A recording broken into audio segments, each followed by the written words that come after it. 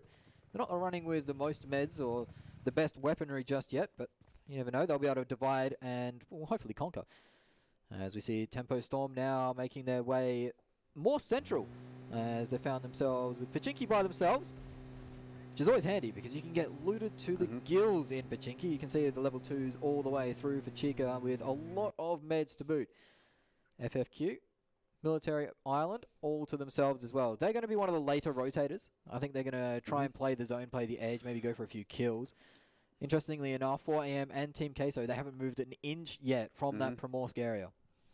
They haven't really been under too much pressure just yet to move too far, but you don't want to hang around for too long as they are outside of that zone, as you can see there.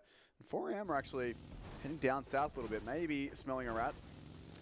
Most likely just doing, well, they might try and find some more loot here. This is some adventurous buggy driving, but either way, they'll be able to grab themselves a little bit more loot of what they can find, and I don't think Team Queso are going to be on the move quickly enough to make that a concern for the 4AM guys. Of course, they are a little bit split up here. They've got, I suppose, a 2-2, but it's almost a 2-1-1 with how far a couple of their players are split. So they don't want to have any of their guys running into a whole team at the moment. That would put them at a disadvantage in any firefight. So they will have to be careful. But as of yet, everyone's playing this pretty slowly. We're not seeing any incredibly speedy rotations, compound crashing, any of that sort of thing. And while these teams have had a few practice games to play against each other, I'm not going to be surprised if this is the way that the first, well, possibly 10 or so minutes of this game are going to play out. Everyone's just feeling out the competition now that they've had the practices, but they're in the first official game of the comp.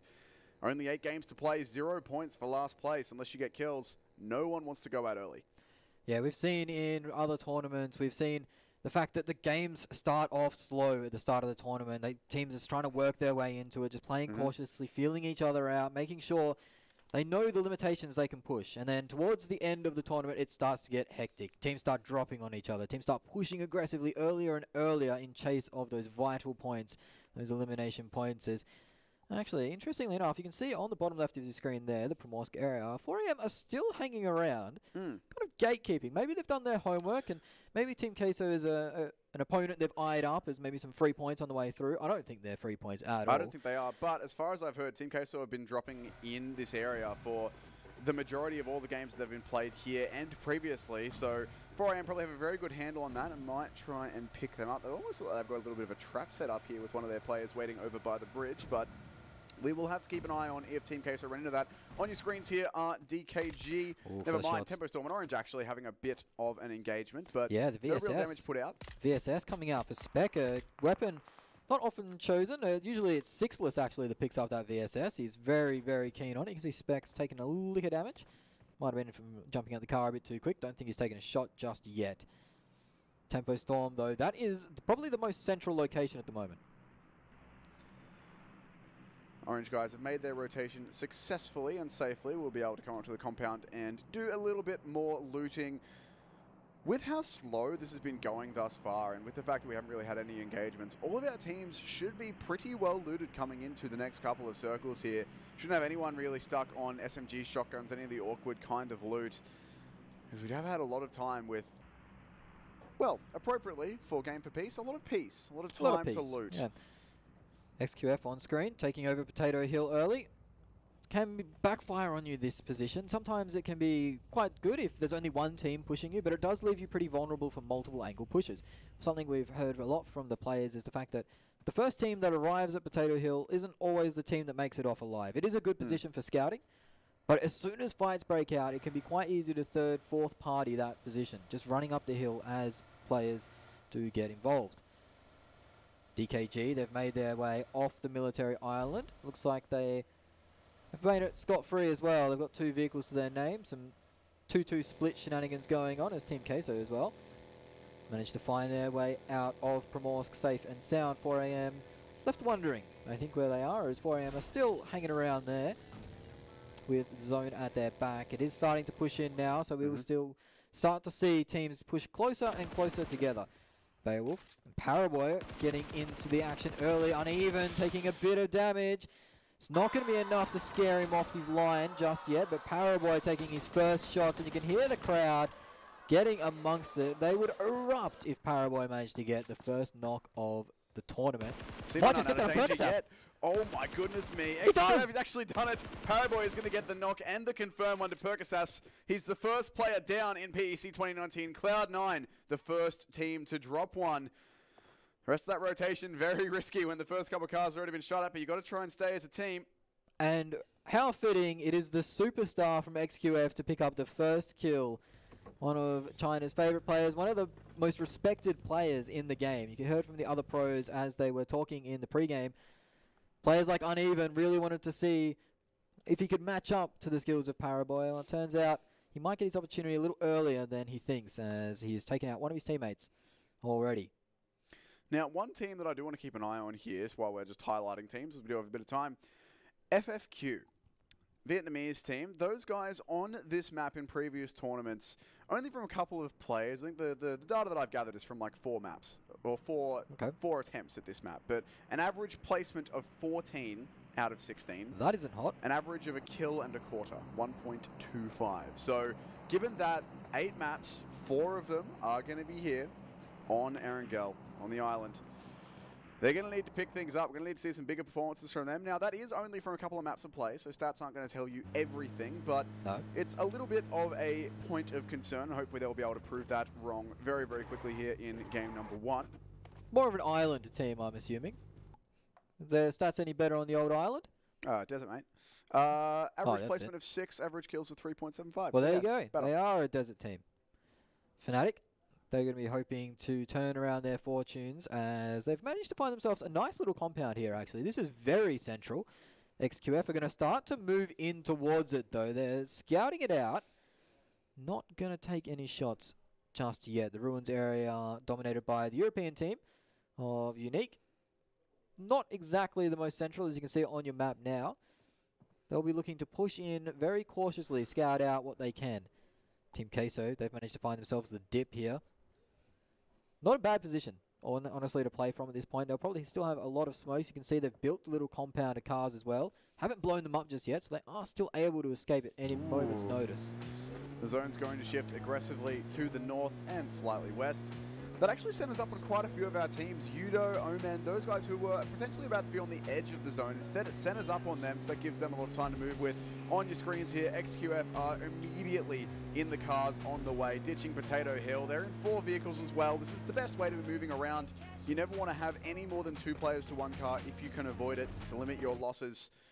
And we saw that with C9 before. If they'd had any more players in any one of those cars, it could have been multiple players down. But Omen here, not really edge guarding as the zone is sent up on them, but Yudo Gank are on the other side of this river as well, and this could be a bit of an awkward one. Sixless surely will have spotted that out for his team. Yeah, he'll be calling the rotation coming in. He knows there's a team there now, so they'll be watching like a hawk to see that, as we see some ships in the night pass by. Some GE moving around. Soul taking shots on to XQF. That's not a bear that I'd want to be poking at the moment. In fairness, there's not a lot of bears that I would want to be poking. In this lobby, no. There's no real safe engagement for any of our teams No. here. Everyone you shoot at's going to shoot back. There's Sixless with the car knock. on the snipe. Going to drop Drax from Yudo Gank. Let me just figure out how to say letters real fast. Synergy actually hunkered down behind a rock, getting some shots into Mega Conqueror, but see if he's not able to find anything just yet. His teammates, though, are helping out. Mega going to lose one there as well.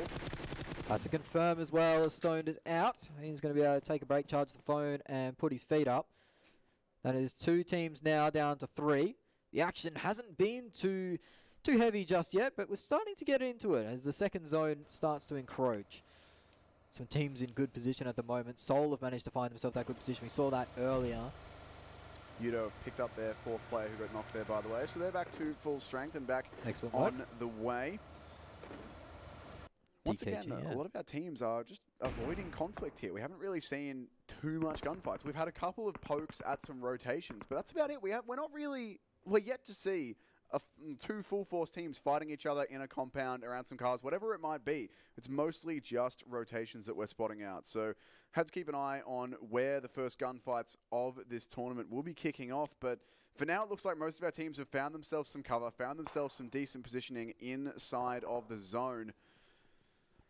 Yeah, Seoul is a position I want to bring up their position at the moment. They're weak to a compound crash with this split, but at the same time, they are well and truly prepared for the zone at the moment. They're taking up so much room, so teams will be very hesitant to compound crash in because they'll hear the fire rain out, they'll see the players, and think that, oh, these compounds are occupied. So there's going to be a lot of second guessing when approaching Seoul at the moment. They could get some good crossfires too, and if they do get crashed, they're only going to give up one player because they are spread out so far.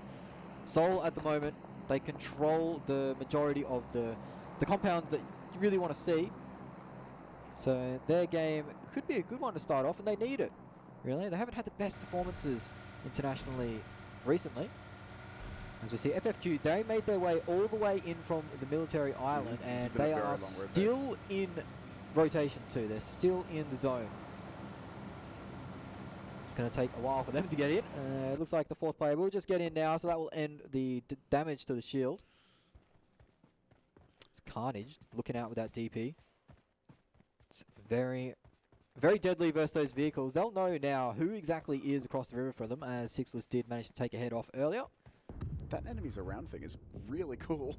Yeah, it is. It's fantastic. That, but they've got 230 meters of safety around them, so... Well, I mean, for one thing, that's good. You got yourself a bit of time, but on the other, you're pretty much only going to be getting sniped at, and that can be a little bit dangerous if you're not ready for it, but those guys will be hunkered down, taking that cover. Team Unique here on your screens from Europe. Spread out across a couple of buildings at the minute. They are looking to jump into some vehicles here. C9, one of our 2 3-man teams in this lobby right now. Sitting on top of the hill here, across the way from Team Queso. Need to be careful with those guys. But C9, I think at this point, are just going to looking to bunker down and play into the later game, as you did see it in our point breakdown before. But just to reiterate, if you did miss that or you've forgotten, the last 3 teams who go out get 0 placement points. 10 through 12 only get 1, 8 and 9 get 2. It's not until you get into the top 7 of 15 that you start getting more than 2 placement points. Yeah, it is quite concerning as well, as Suck from 4am has taken a blow to the chest. I believe that is XQF and 4am poking each other. So to see those 2 teams go on early would be quite nice. An M24 shot comes out, and that's going to take Sixless's head off. So a bit of return fire. That's direct revenge, because Sixless knocked Drax earlier. But that, I reckon, might be where the first engagement kicks off around there. They've been poking each other for quite a while, and some teams are now starting to rotate into that action as well. FFQ are in the area on the back of those Yudu guys. It's more shots raining out. This is Team Queso trying to defend their little compound, or their little car compound they've made. As you see, Drax now with that M24, he's got a second knock onto Tucker. FFQ have not been able to find a way into the zone safely just yet. They're meeting resistance on that long rotation. Tucker should be fine though. He should be able to get picked up here unless Unique come and find him on the floor. Yeah, unless there's like the greatest grenade ever thrown from 2 kilometers away, which I doubt. Should be all good to get that res back up. So still only 2 of our teams who have lost a player. The zone will shift to the southwest. So pretty much gifted towards the likes of 4am, Seoul, Mega. They're all towards the center of this. DKG only have to move a little bit, and they are coming in on the eastern side of the circle there. You can see it on your screens.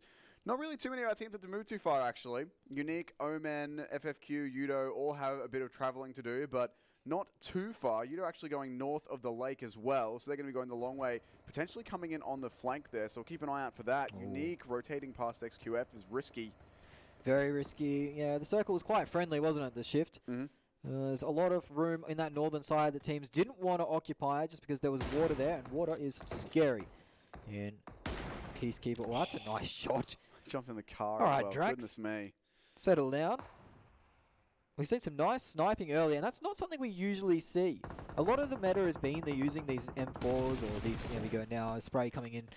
Not quite with an M4 though, it's a 7.62 weapon. But we see the spraying being the meta at the moment. So to have these players now using these Kar 98s, these M24s, Bit of difference, but a welcome difference, I'd say, as these sniper shots make for great highlight reels. You see a DP knock come out. This is Team Queso on to Synergy.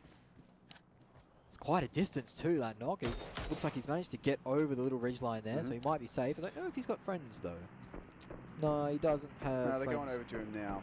Yeah. Something we've seen a lot of from Team Queso here on your screens in the bottom is they do like very much to make their own compounds out of their cars, hiding in a gully or a ditch somewhere, rather than risking trying to take one of the big compounds. A lot of the time, they do feel more confident making their own cover, and that's something we're seeing quite a bit of, and it can certainly work, as you're rotating around, you're generally keeping an eye on the compounds around you. You know roughly where the good hills are going to be. You have an idea of where you're going to take fire. If Team Queso are just setting up wherever they feel like, using their cars for cover, then all of a sudden, you've got all these extra angles to worry about that you might not expect. So, have to keep an eye on that. FFQ going very, very close to Yudo Gank here. This could be our first little compound crash. The shots rain out, and that will scare FFQ off it. Chopper looks like he's heading for the hills. He's crashed his car, though. Parked up. Might get a ticket there. Chopper's actually hopped in a different vehicle. He's now on the move. Chopper's gone down. Tried to pinch a UAZ there and didn't quite get away with it. So FFQ now down to 3 for themselves. That dastardly rotation all the way from Military Island. I feel for them. It's not the funnest way to start off your day, as Stork has pulled a nade, but unless he's got 300 IQ, he's not pulling that one off, and he doesn't. Falls short, in fact, so not quite the nade that he was looking for. One of the players did manage to sneak in, as Tucker and Hades are in the vehicle looking for another place to call home. It looks like Dali will be left alone to the Wolves. Very cautiously poking their way in now, as we see on screen the two Chinese giants, XQF and 4AM, the fan favorites. They're so close to each other, but I don't know if they know each other's there just yet. They obviously don't have an idea because they know where each other rotate quite frequently, but there's been no knocks between those two teams. As I say that, now Paraboy's got his second knock of the game onto Suck. Suck should be able to find his way to safety, get revived, but Paraboy has started off pretty well, I'd say. His damage stats will be insane. Yeah, he's found himself a kill and a couple knocks, so he's doing very well off the start of things here. But once again, things continuing to be slow. Oh, they've got across the bridge for free here. Sixus is actually in a bit of a sneaky spot, This crawling around is- on the rocks. Yeah, I wasn't expecting Yudo to get across the bridge there for free. I thought that for sure there'd be an engagement. Ooh, okay. So the circle, once again, is going to go east, and that's going to force a lot of teams out. XQF and 4AM, who were poking at each other, have immediately given that up. XQF are very, very quick on the rotate into their cars as soon as that circle pops, and on the move. Fnatic rotating right past Jimmy. XQF on the hill here. This could be risky, but it looks like they've just about avoided the firing line there. Very near thing for Fnatic though, and hold on, there's still another player here. Here's the buggy, he's gonna get the gun out. Not quite able to find the shots, but it's a very near thing. And Scatopy has more running to do before he's safe just yet. DKG also on the same rotate as Fnatic at the moment. There are cars everywhere. It's a bit of a clown fiesta. They're going to be making their way into the zone as fast as possible, you'd think. You always start to sweat, though, when you see a player in a buggy being lined up for a spray, because there's not a lot of head protection in those things. No, Scout, very in lucky. air. Yeah, all tubes, all air. So DKG will rotate on the road as we see Ash from Fnatic getting knocked by one of the Synergy players who had some problems with Team Queso earlier, but they've managed to settle their differences.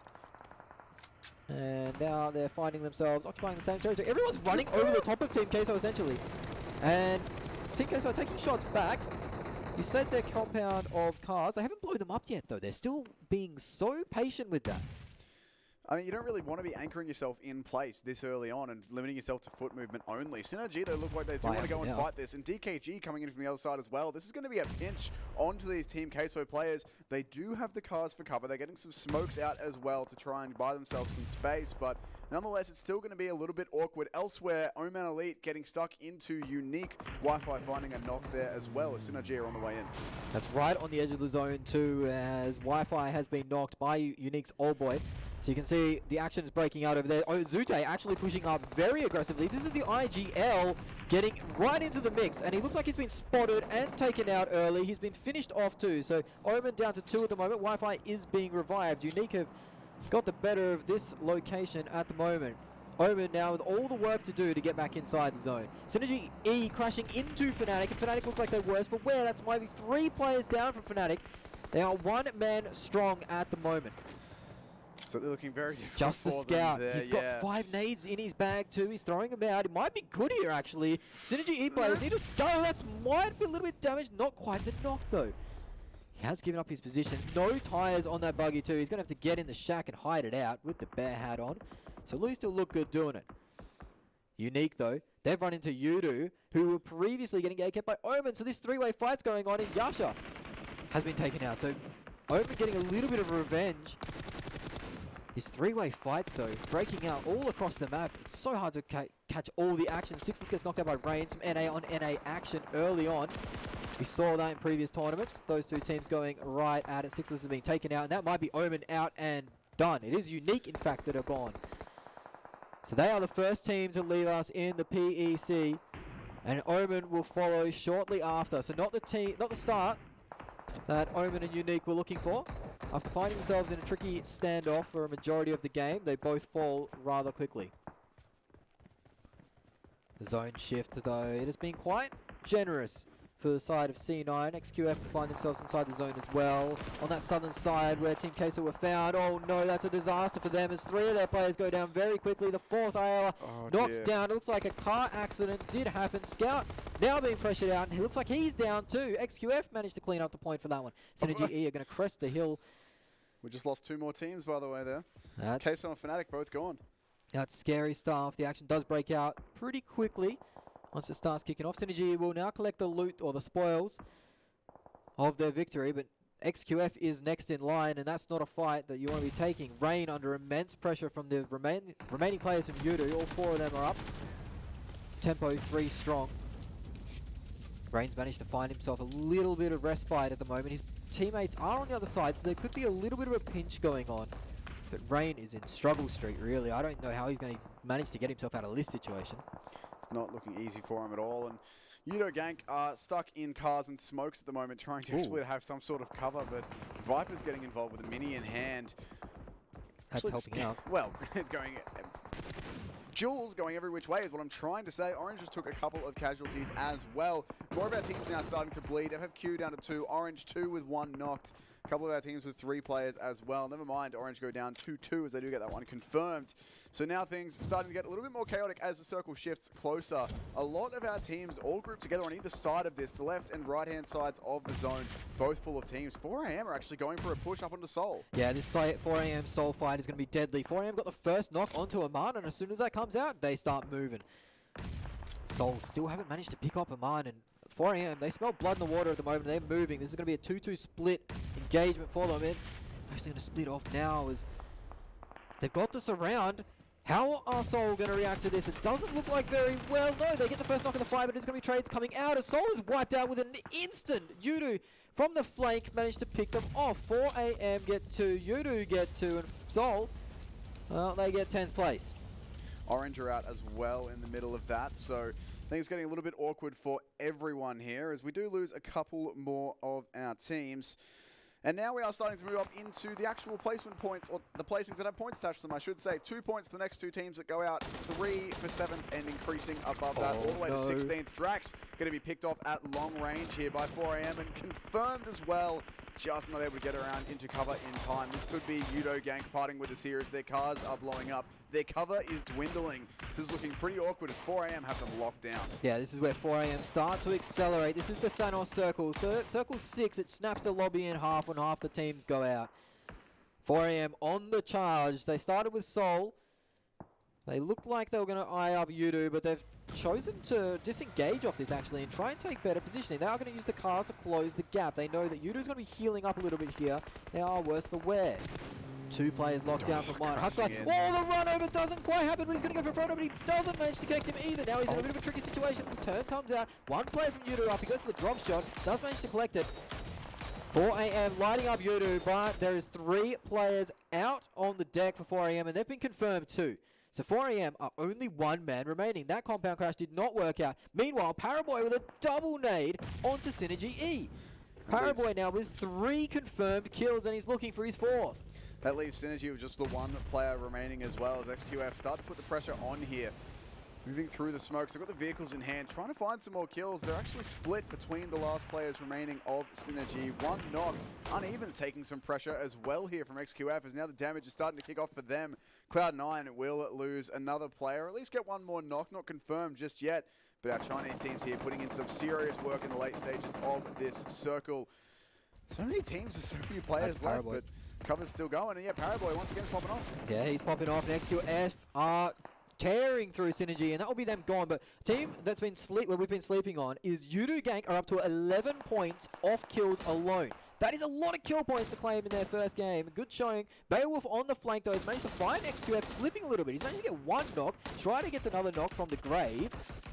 Cool Boy on the deck. Paraboy up still, and he's the danger man. He's got Uneven in his sights, and he's put him down. So that early exchange of words, Uneven calling him out in the interview, and he got his wish. He got a duel with Paraboy, but he ended up losing it. Beowulf's stuck behind a tree. That's not where you really want to be at the moment. Paraboy is on the charge. I heard great things about Paraboy, the legend of Paraboy. I didn't expect it to be this dominant, though, this early on. Yes, it's looking very good here. 6 kills so far for XQF, doing very well for themselves. Paraboy with a couple of them. Yudo Gank here with 3 players up, actually sitting in first place in the lobby at the minute, 11 points currently. I think a lot of that does come down to that failed 4 AM crash on them. That did give them a couple of kills there, but now they're stuck between multiple teams. DKG, Tempo Storm behind them as well. Yeah, DKG is going to start to collect these kills onto Yudu, you'd think, but no, the suppressing fire from Man is over the top. The nade comes out. That's might go a little bit too far, in fact. No, it's actually bounced off, so Fredo's on the deck. Manpring is very, well, he's in struggle street as DKG. They've lined up Yudu, and fortunately, for DKG, they've been delivered these kills as Yudu had to rotate eventually, but no, Jumper has managed to get the spray onto Crazy, so they're not going down without a fight. FFQ joins in on it too, manages to snake that kill. FFQ rotated all the way from Military Island, but now they've been spotted, and Moxon from DKG, one of the last Chinese teams remaining, has managed to collect 2 there and knock out FFQ. 3 points for you, son. 4 points now for DKG. They're down to 1 player. It is only Moxon remaining. 1 player from Yudu Gank are on 12 points. Tempo have 2 and the rest have 3. Cloud9, Mega, XQF, all 3 strong. You can see they're all occupying the same side of the map. This is going to help out the teams with the solo snakes. Still a lot of time left to work with for these guys, though. A lot of movement's been made by our teams of 3 who currently stand outside the zone too. XQF have dropped their backpacks. They're starting to snake, and they've managed to find Mega. They're trying to get a little bit of a surround here, I imagine, as Order will be calling out where exactly these Mega guys are, and he might go for the spray early. Mega just get behind that car. Pons drops to the deck immediately as he senses danger. The snake has been given up, essentially. It's Order! Online actually finds him. Heat-seeking missile almost comes out. That's going to be difficult to revive as well. Order might be down for good here. It looks like at the moment he's taking a little bit of fire. It's going to be a hard one to revive. I don't think he will. He'll try and crawl over to Paraboy, but I'll be very surprised if he's managed to get him up. C9, of course, over here on the left as well, are looking towards this fight too. Jimmy going for a very risky run there, but did have the smoke behind him to give himself that bit of cover, and he will stay alive. Paraboy getting the res of the Order, so will get XQF back up to 3 strong, just barely. As Yudu Gank go out as well, but 12 points for them. That is a good way to start. Double digits on the kills is always where you want to be. Strong start from Yudu as the nades start to ring out onto Mega. They are in a bit of a sticky situation. Chica goes down to the zone, but Mega, they are getting shelled by nades. Paraboy collects another one. He's got 3 nade kills so far if that one gets confirmed out. Another nade from Paraboy. That's the 4th nade kill of the round. Online, the last remaining from Mega. He's going to get spotted out. No, he manages to get the knock onto Paraboy, but an easy trade for Order rings the defeat of Mega, and XQF continue to roll on. Paraboy should be able to get picked up here if they're quick on the buzzer. Now we are into our top 4. 8 players remaining, and Uneven's been spotted. This could be the end of Tempo Storm. They're down to 1 player as Uneven will be confirmed down by Moxon. Just drops his box. Cloud9, they were in a bit of a dominant position, but now with only, well, 2 players up and 0 kills to their name, they're going to be struggling for points as Pyra goes down too. That's a straight up confirm. It's Paraboy again who's popping off here. So much damage done by him. 7 eliminations this game alone. Very, very hot start for him and for his team. Currently sitting on 10 kills in total. 1 player remaining for each of the remaining teams. DKG, Tempo Storm, Cloud9, all with 1. XQF in the driver's seat with 3. It's been a very, very good start for them. They are now looking to close it.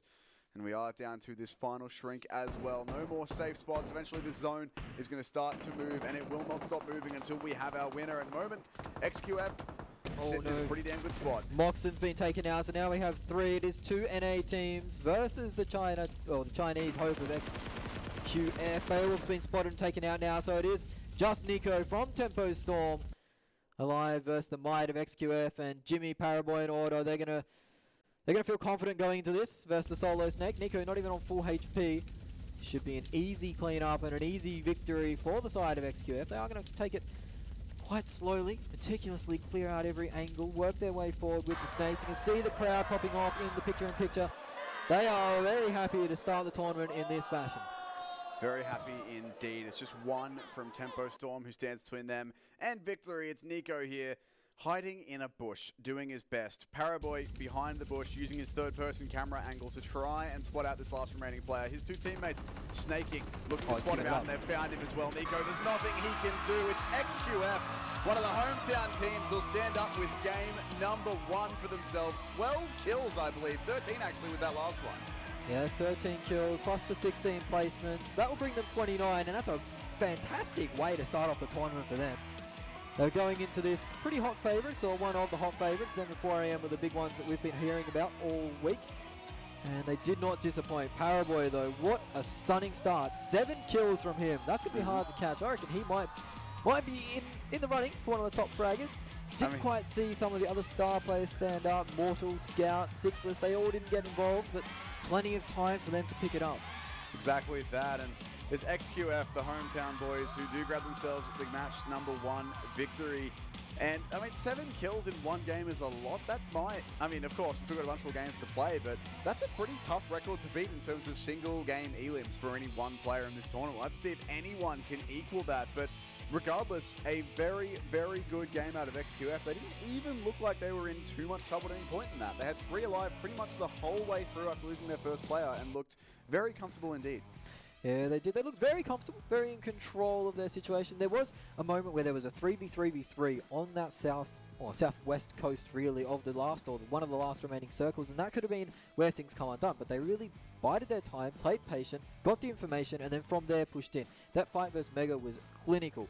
The 2 knocks with the nades, Paraboy gets the 2 first knocks, then they all start pushing in. Paraboy, he goes in, he's willing to be traded by Order, he trusts his teammates, Order pulls up, gets the knock, that wipes Mega out, they reset and move on from there.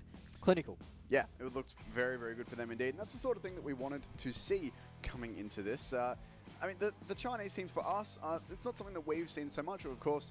We heard the scrim results, and we can probably share those. We played 4 scrims yesterday, or we didn't, but the teams played 4 scrims. The Chinese teams won 1 each, and Mega Conqueror, I believe, won the 3rd one or something like that. So each of our Chinese teams got a win, but they're not teams that we've seen as much of for you and I. So it's good to get a look at them now and to see really that they're living up to the hype. We heard a lot about Paraboy, a lot about XQF coming in, and that was pretty much what I would have expected if I was given a team that everyone said, yeah, they're really good, this player's great. I'd be like, right, they're going to have a win very early on. They're going to do it pretty comfortably, and they've delivered. Yeah, they certainly have. Some notable performances, though. Yudu with getting 12 kills, I believe they ended up getting. That was really well done from them, because they were in a tricky situation coming in off that bridge just west of Yasnaya, I believe it was, where Omen was guarding them. They're in that tricky compound situation. I thought for sure Omen would punish them a little bit more, but they managed to work their way over the water onto the other side and then started to clean up that Omen unique fight that went down. They got a lot of kills from that. They also defended very well versus that 4 AM push. That saw the defeat of 4 AM, and they're a giant team to take out. So well done to Yudo in the first game. Yeah, and speaking of that, I was keeping track of the kills as we went through there. If I can do maths, which debatable. This is rare. If I've done it properly, mate, then they were second in terms of elims. They were on 12. Yep. They wound up just behind XQF on 13. Those are the only 2 teams in double digits. Next closest would have been 5 for Synergy and DKG. So it wasn't really as much that we saw from those 2 teams, or from those other teams. So very good starts for XQF and Judo here in map number 1 on Erangel. We've got more games coming up after this, 3 more for the day, 1 more Erangel and then 2 over on in the desert in Miramar. We'll be back with those games after these replays and after this break.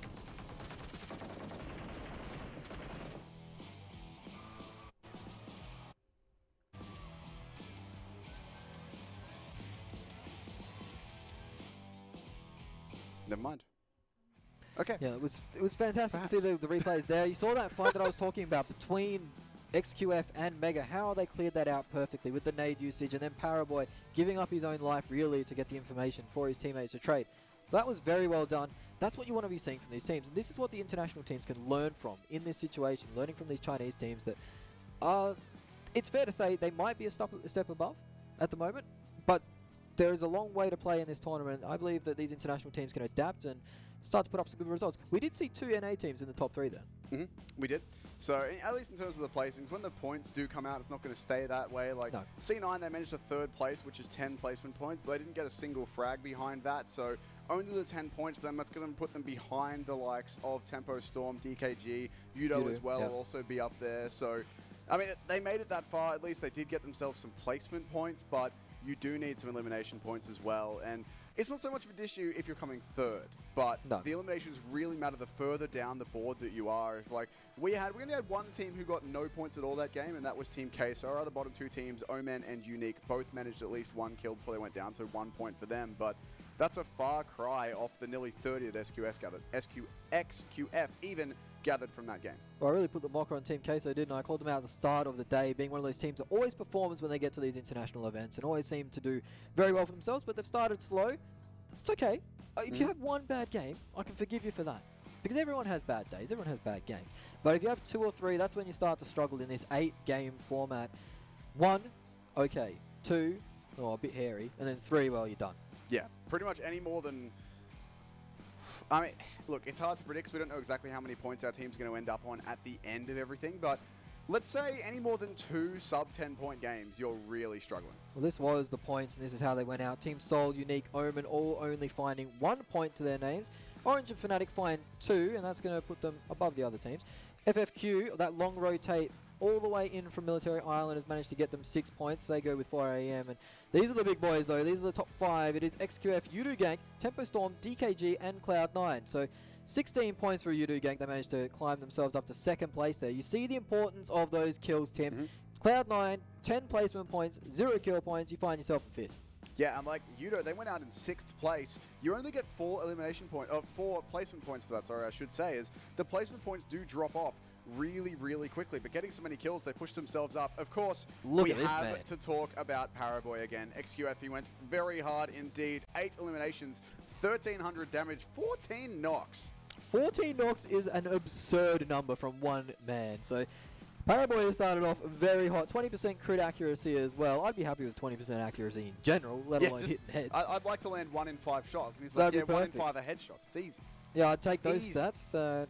But no, Paraboy, I want to see how those stats evolve during the tournament because he started off very strong, right? He set the bar very high.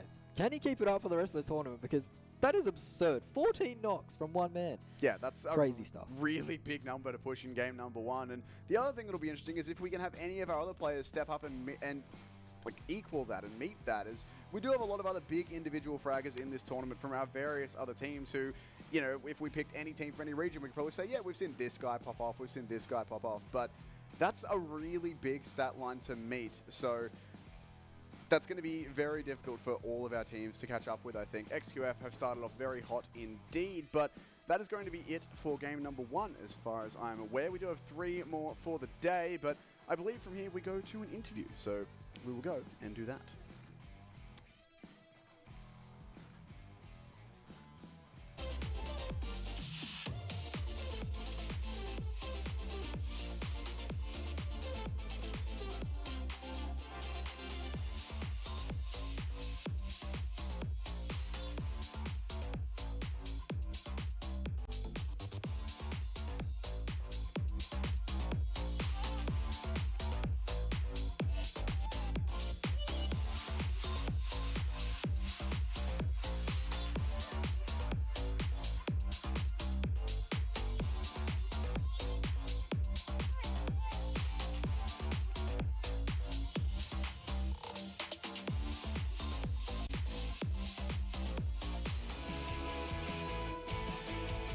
Hello， 各位小伙伴，接下来来到了我们的赛后采访环节，站在我旁边的呢就是 XQF 的居米，来先跟大家打个招呼。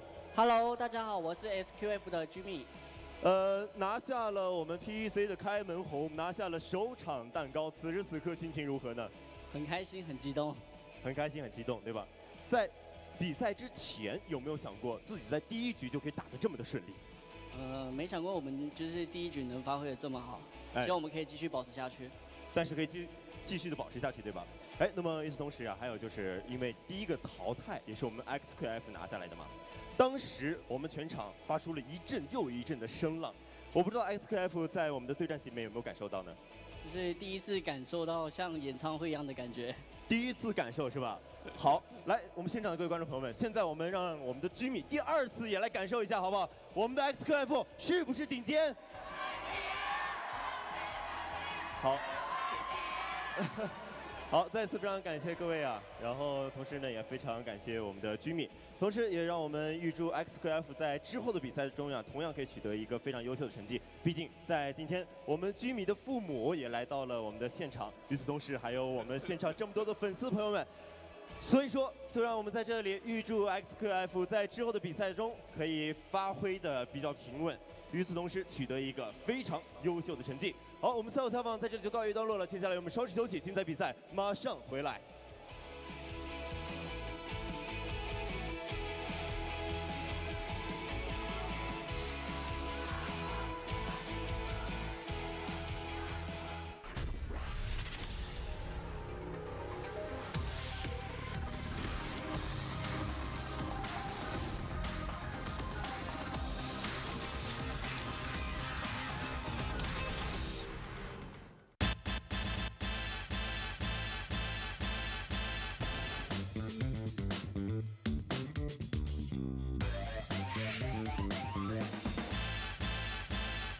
新一代 IX25。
忘掉你的过往，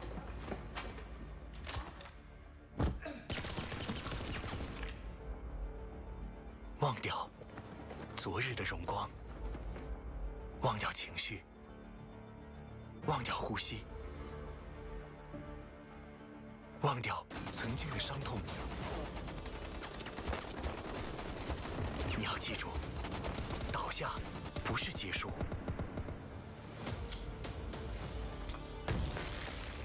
我们还可以再次出发。你要记住的是对手的模样。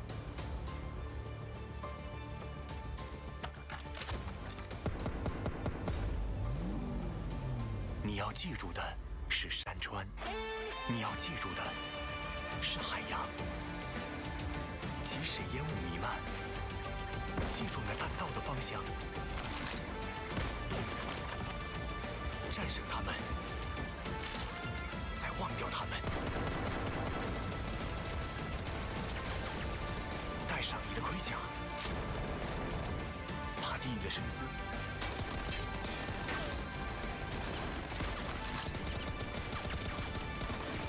直到你以黑马的姿态统治这场比赛。赛场冲破边界，挑战从未停息。我们忘掉的这一切，是因为真正的精英无需旁证。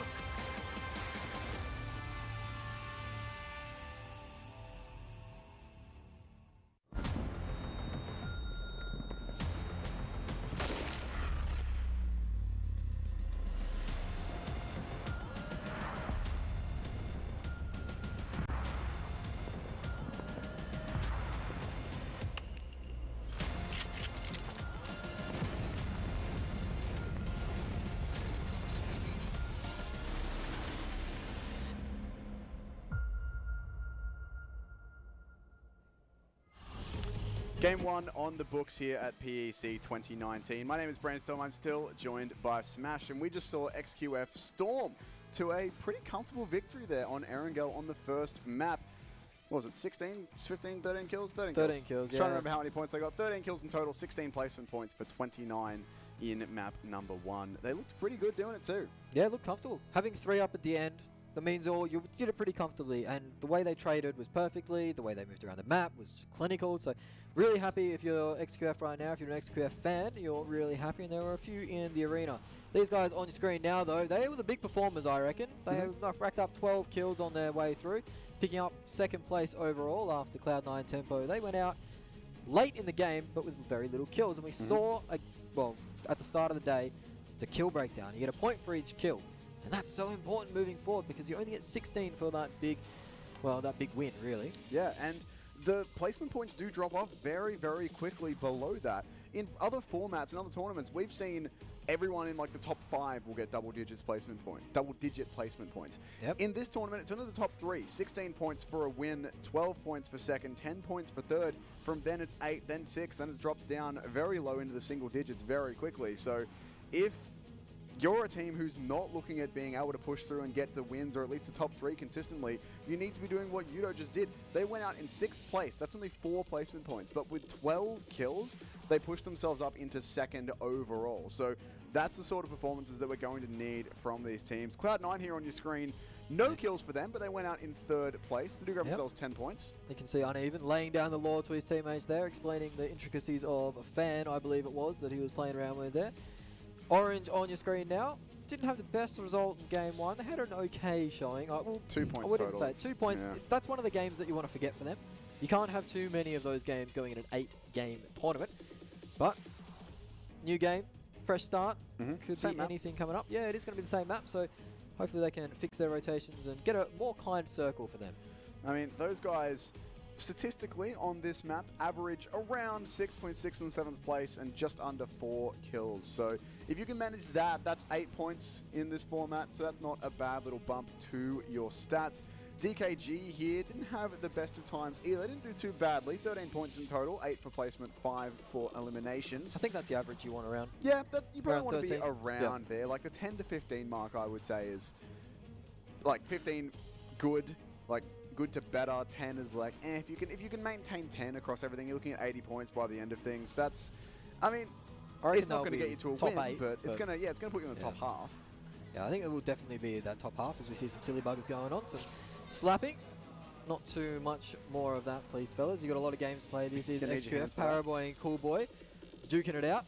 You can see they're very comfortable, very relaxed as they put their headsets on and get ready to get into the next game or the next round.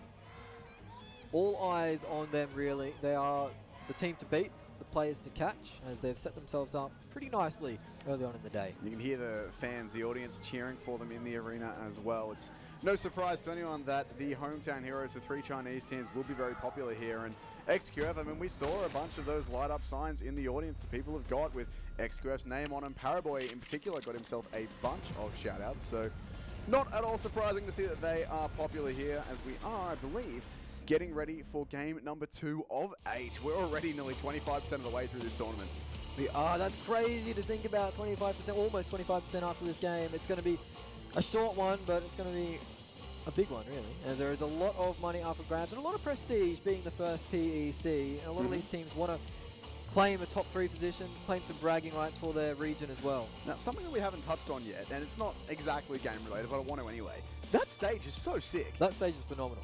That is one of the best stages I have seen in my many years around this globe. And that, look at it. Look at the size of it, the sheer scale of it. And the thing that amazes me is these screens, they look so good, but they're see-through because the players sit behind them. I don't really know how that works. It's magic. But it looks sick. It's magic, Tim. And also, augmented reality. Hooray. Fantastic. It is fantastic stuff. More fantastic stuff will be in the game as we do jump into the map. The plane ride is pretty friendly for everyone, I'd say. Yeah, the military island players might be a little thrown off, but apart from those blokes, I reckon everyone's pretty happy with this one. Yeah, we're going to see the all the teams who like to loot up around Georgia Pole. Didn't really get the chance last game as that circle was so far away. I think it was only C9 who actually made the trip up there. Everyone else chose alternative loot locations, but 4AM do like to go towards North Georgia Pole. They've done just that, sending Suckaway by himself to go a little bit further north, and why not? They know that they're on their own. C9 going into the south there as well.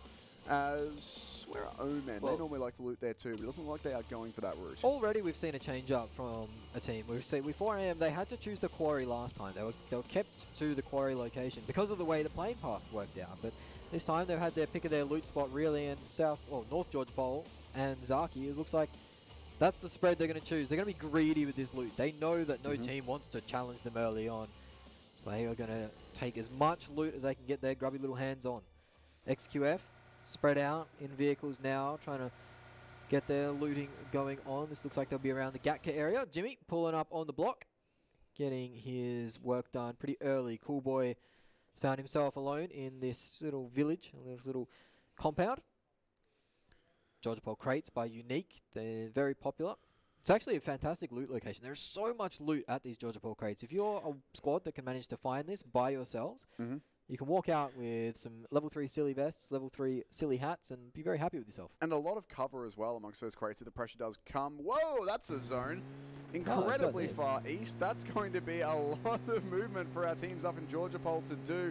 Yudo once again going to have to make a pretty sizable rotation. So too, Team Queso out on the western coast. XQF going to have to move on there as well. So we'll have to see exactly how this one goes. A lot of our teams, though, are pretty comfortable where this zone's going to be. There's a lot of water in it. Got a feel for these guys on screen, though. FFQ, they've been pushed off loot locations, and they're running with the scraps at the moment, and they're going to have to make a very long rotation early days to get into this zone. So far, FFQ have not found, well, their feet at all, really, as we are on board with Scout. One of the star players out of the Fnatic team, they've been choosing this coastal loot. It's not really a popular location because it is so scarce down there. The loot is not very heavy, but they've been pushed off the normal loot locations by teams such as XQF. They've been forced to go for these scrappy drops instead of the big Gatka drop that they usually do. Another thing that's going to go in the favour of Yudo here, mentioning them, is that they have got the shooting range entirely to themselves. That is their preferred loot location. Tempo, you just saw them on your screens, hanging out in Pachinki. They're the only ones who really like to go to that sort of area, and once again, they've got it to themselves. So most of our teams actually do have pretty clearly defined loot zones so far. It's only really Fnatic who are being bullied a little bit and pushed around, and I suppose a few other teams who've been under a bit of pressure, but most everyone's been able to find some loot pretty cleanly. Yeah, it looks like FFQ will start to rotate towards that military island. They're going to stick to it, but the plane ride for them was not very kind. It's just again, Omen and Orange knocking on each other's doors in this Yasnaya. Well, it's not even a fight, really, in this Yasnaya town. They're just looking at each other funny, looking at each other sideways, and then running away. Yeah, I mean, both of those teams had pretty shaky game ones. Orange managed the 2 points, Omen Elite just the 1. So neither of those teams will be too keen to get into fights early. You don't really need to risk anything unless you're very confident that you can get 3 or 4 kills out of it. If you can do that, then absolutely the points are worth it. But otherwise, I don't think those two teams will be taking too many risks here, at least until either they get some kills that are a lot more certain to secure, or once there's some decent placement points, if they do take a risk and it doesn't pay off. Early on, I think, once again, it's going to be a pretty quiet one here in our second map of the PEC. Yeah, it's going to take a bit to get into, as the teams will have looting on the mind. They'll have money on the mind. They won't have the kills just yet. We'll see around that third, fourth circle again. It will start to pick up. At the moment, it will just be scouting and routing, trying to get a little bit of loot, get that extra information, try and find your way into the zone. Nobody has sent it into the center of the zone quickly yet. It is Tempo Storm on the move out of Pachinki. They've seemed to be looted up pretty quickly. We'll have to see how fast they try and make their way to the center. So last game, they tried to make their way to the center very quickly, and it did pay dividends as they managed to collect themselves second place. Not too many kills to it, but that's what you expect when you see these center crashing teams. For these teams that go center early, they never, they most likely won't be the team that gets the most kills in the game, but they'll survive for such a long time that they set themselves up for the late game. And that's where they're going to be banking their points on. Placement over kills for Tempo, I believe. Now, one thing that I want to think about looking ahead to the rest of this tournament to tomorrow really is where we'll see this map and both of our maps again. I want to see if we will have some of the teams lower down start taking some risks. Like, in these early games, if you have a bad game 1, no one's going to take any risks game 2 because the tournament is so young and so recent that you don't want to have 2 bad games in a row. But if you have some poor performances today and you know for a fact that's, let's say, I don't know, XQF or one of those other teams who are sitting up on top, they go, right, they've been dropping here and no one contests them. What if we hot drop? What if we drop next to them to try and loot and then go put some pressure on? Whatever it might be. Why don't we just go sit here and cut off their rotations? Anything like that. Given that it will be the second time that we've seen these teams on these maps tomorrow in tomorrow's 4 games, I want to see if we'll have any of that or if it will be more of the standard, everyone just plays their drop zones, plays it carefully. I would be surprised given how much emphasis there's going to be on kills plus those 3 0-point placings. Careful there, Fnatic. I wouldn't be surprised if we do see some more aggression off drop in some of the games tomorrow. No, tomorrow is definitely going to be Silly Sunday. I believe the second day is when everything will start heating up. It is going to be Sensible Saturday today, of course, with the teams being very careful. Not going to lie, I did have to check what day it was. You're correct. It was Saturday. Yeah, it is Saturday. So Sensible Saturday. The teams will be playing cautious, just waiting for the mistakes for their opponents, waiting for the information to go off. 4 AM, not getting a lot of information at the moment as they are still in North George, just looting up. Not feeling too pressured. C9 have actually rotated through South George to North George, looking for that long northern rotation you see now. Actually very close to some of these 4 AM players. Of course, C9 did unfortunately lose their first player as the first player of the tournament. Paraguay claiming Percasas, I believe it was. Yeah, it was Percasas. Yep. Who went down there, and it looks like C9 will be escaping the 2-2 split, the clutches of 4 AM, relatively safely for now. XQF once again have set themselves up on a hill, and they've got a bit of Overwatch positioning going on. Fnatic and Tempo on your screens posturing at each other. These are another couple of teams who don't want to go out early. Tempo actually had themselves a good time last game. They managed to make it all the way to second place in the three of XQF versus Triple Snakes. They did make it all the way into second, and only the 4 kills gathered. That's still 16 points. That's a very good start to them, to the tournament for them. That puts them... They'll be happy with that. I believe equal in terms of points with Yudo, but Yudo will be ahead because more elims. Yep. But either way, that's a very good start to the tournament. They want to go out early, and of course, Fnatic, 2 points last game, need to be turning things around here. I wouldn't be surprised if both of these teams just fire a couple shots. Maybe we'll have a few knocks, a little bit of poking, but I think both teams will be wanting to engage, or disengage, sorry, rather than take this fight. So Specs showing that he wants to be using this VSS as much as possible. That's the second time in a row we've seen him with that thing strapped on. It looks like, well, Tempo definitely know this. Well, the Fnatic are in the area. I don't know if they know which team it is, but they definitely know there is a team in the area, and they're playing very cautiously around it. We saw some snakes earlier pushing up for just that any little piece of information they can find. Fnatic managed to build themselves a car compound. As Tempo do start to range shots out, the DP for Chica, that's going to be very handy versus these car compounds. It shreds vehicles, that gun. Sol, they are pushing up. Zute, yeah, he's taking a run, but he actually takes a fall as Amana's knocked Zute. That's the IGL for Omen. He goes out first in game 2. Not the way they wanted to be starting things off, but 3-man strong. We saw Cloud9. They took the first blow last game. They managed to snake their way up to 3rd position. So 3 men, it's doable.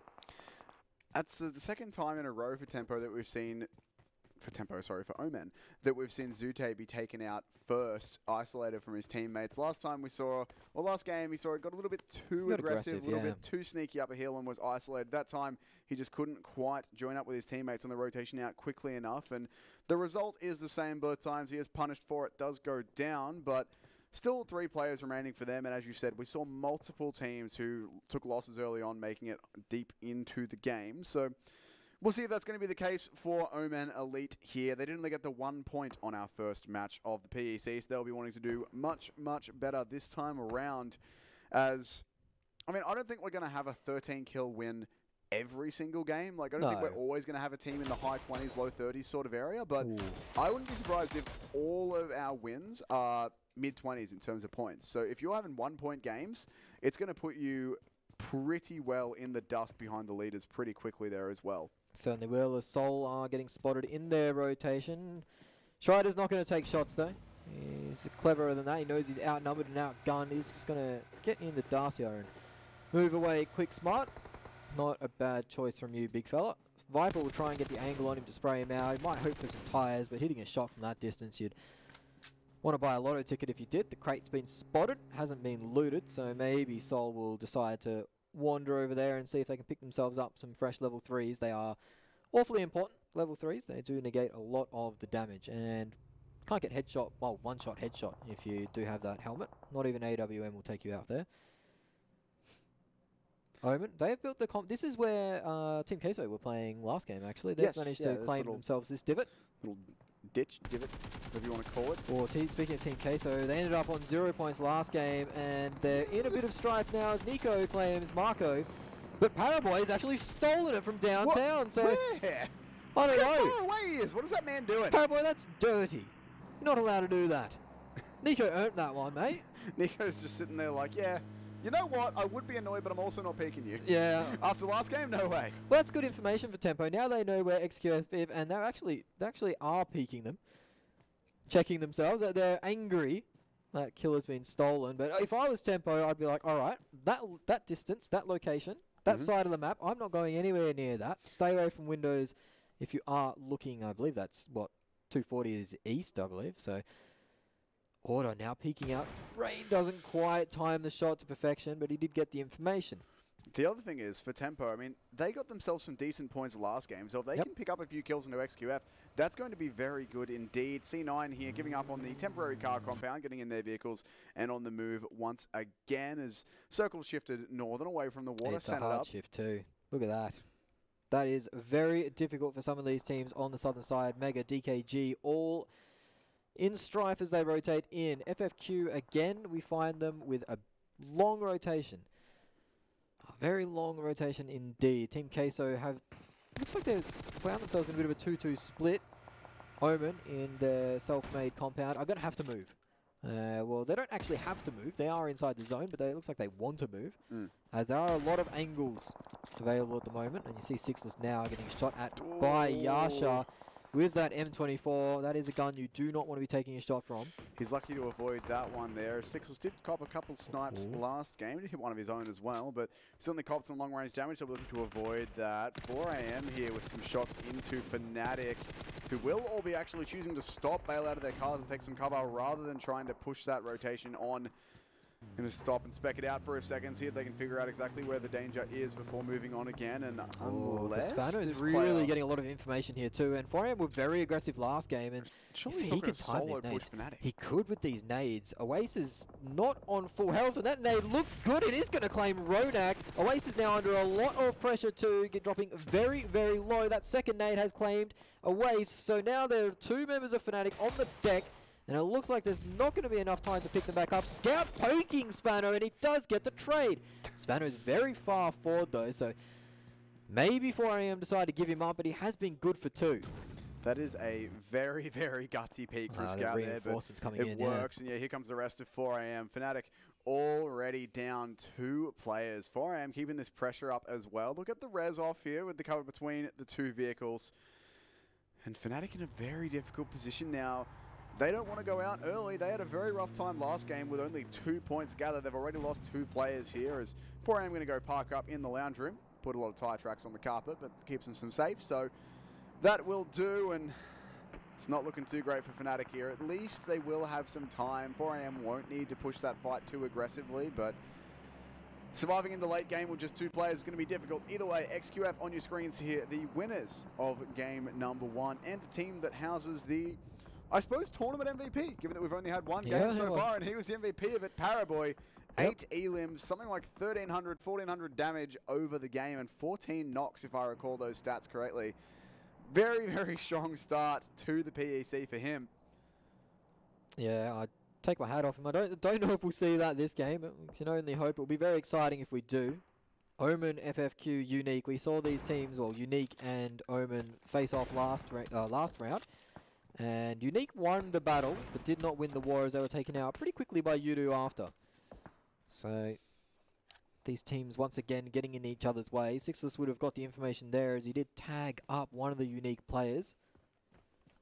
Again, though, you can see not a lot of cover in this area, and they're kind of using these vehicles to their advantage. They haven't blown them up or taken out the tires just yet. They still want to use them. As Mega want to use their vehicles of their own. They're sitting in that lumber mill on the southern side of the circle. They want to push up. If they push up around that prison area where they plan on going, could meet an angry XQF squad that really do like to take these fights. Not afraid to give up a little bit of ground to win the war, XQF. Mega coming in very, very close to that XQF controlled area as well. XQF are up on the hill, so bit of cover to be gained for the Mega players inside the compound just below, but need to be careful nonetheless. Team Queso on your screens, our only 0-point team from the last game. Then we need to pick things up just here. And they've left a lurk on the edge of the cliff. This is a bit of an insurance policy, I reckon. Dexy right on the edge of the circle alone. Yeah, they've left a lurk to pick up the rotations. I think he'll be picking up rotations. He'll also be tanking for points, I think, or playing it slow for points. As if the other 2 players get picked off in their rotation, then all their eggs aren't in that one basket. He can also play for info there as well. I mean, if he sees a full team of 4 vehicles rotating past him, he's never going to win that fight. But he can give that info to his team, and maybe they can find themselves a bit of a safer way around it. That said, I mean, those Team Queso guys already down a player. It's not going to be the easiest one for them if they tried to fight it through to the win. So more than likely, they'll just try and survive, try and play it sneaky, and hope that their opponents will thin the ranks of each other for them to help them out, get towards those higher placement points, which again, they really don't pick up until top 5 pretty much is when the placement points start actually getting you somewhere. Yeah, if you're playing for placement, you'd have to be getting those top 5 positions. You have to be getting top 5, top 3 minimum. Yes. Because you just don't get enough placement points in this format to really make it worth it. You need to be getting those elims if you aren't getting those top 3s. Yeah, that's the problem with a scoring system like this, is that it does put way more of an emphasis on the elimination points. Of elimination. Is that you can't, yeah, there is what Nox is there. You can't really just play for placements. There's other formats that we've seen where, you know, like everywhere down to top 5 gets double digits, and great. If you can just stay alive till top 5, top 6, excellent points.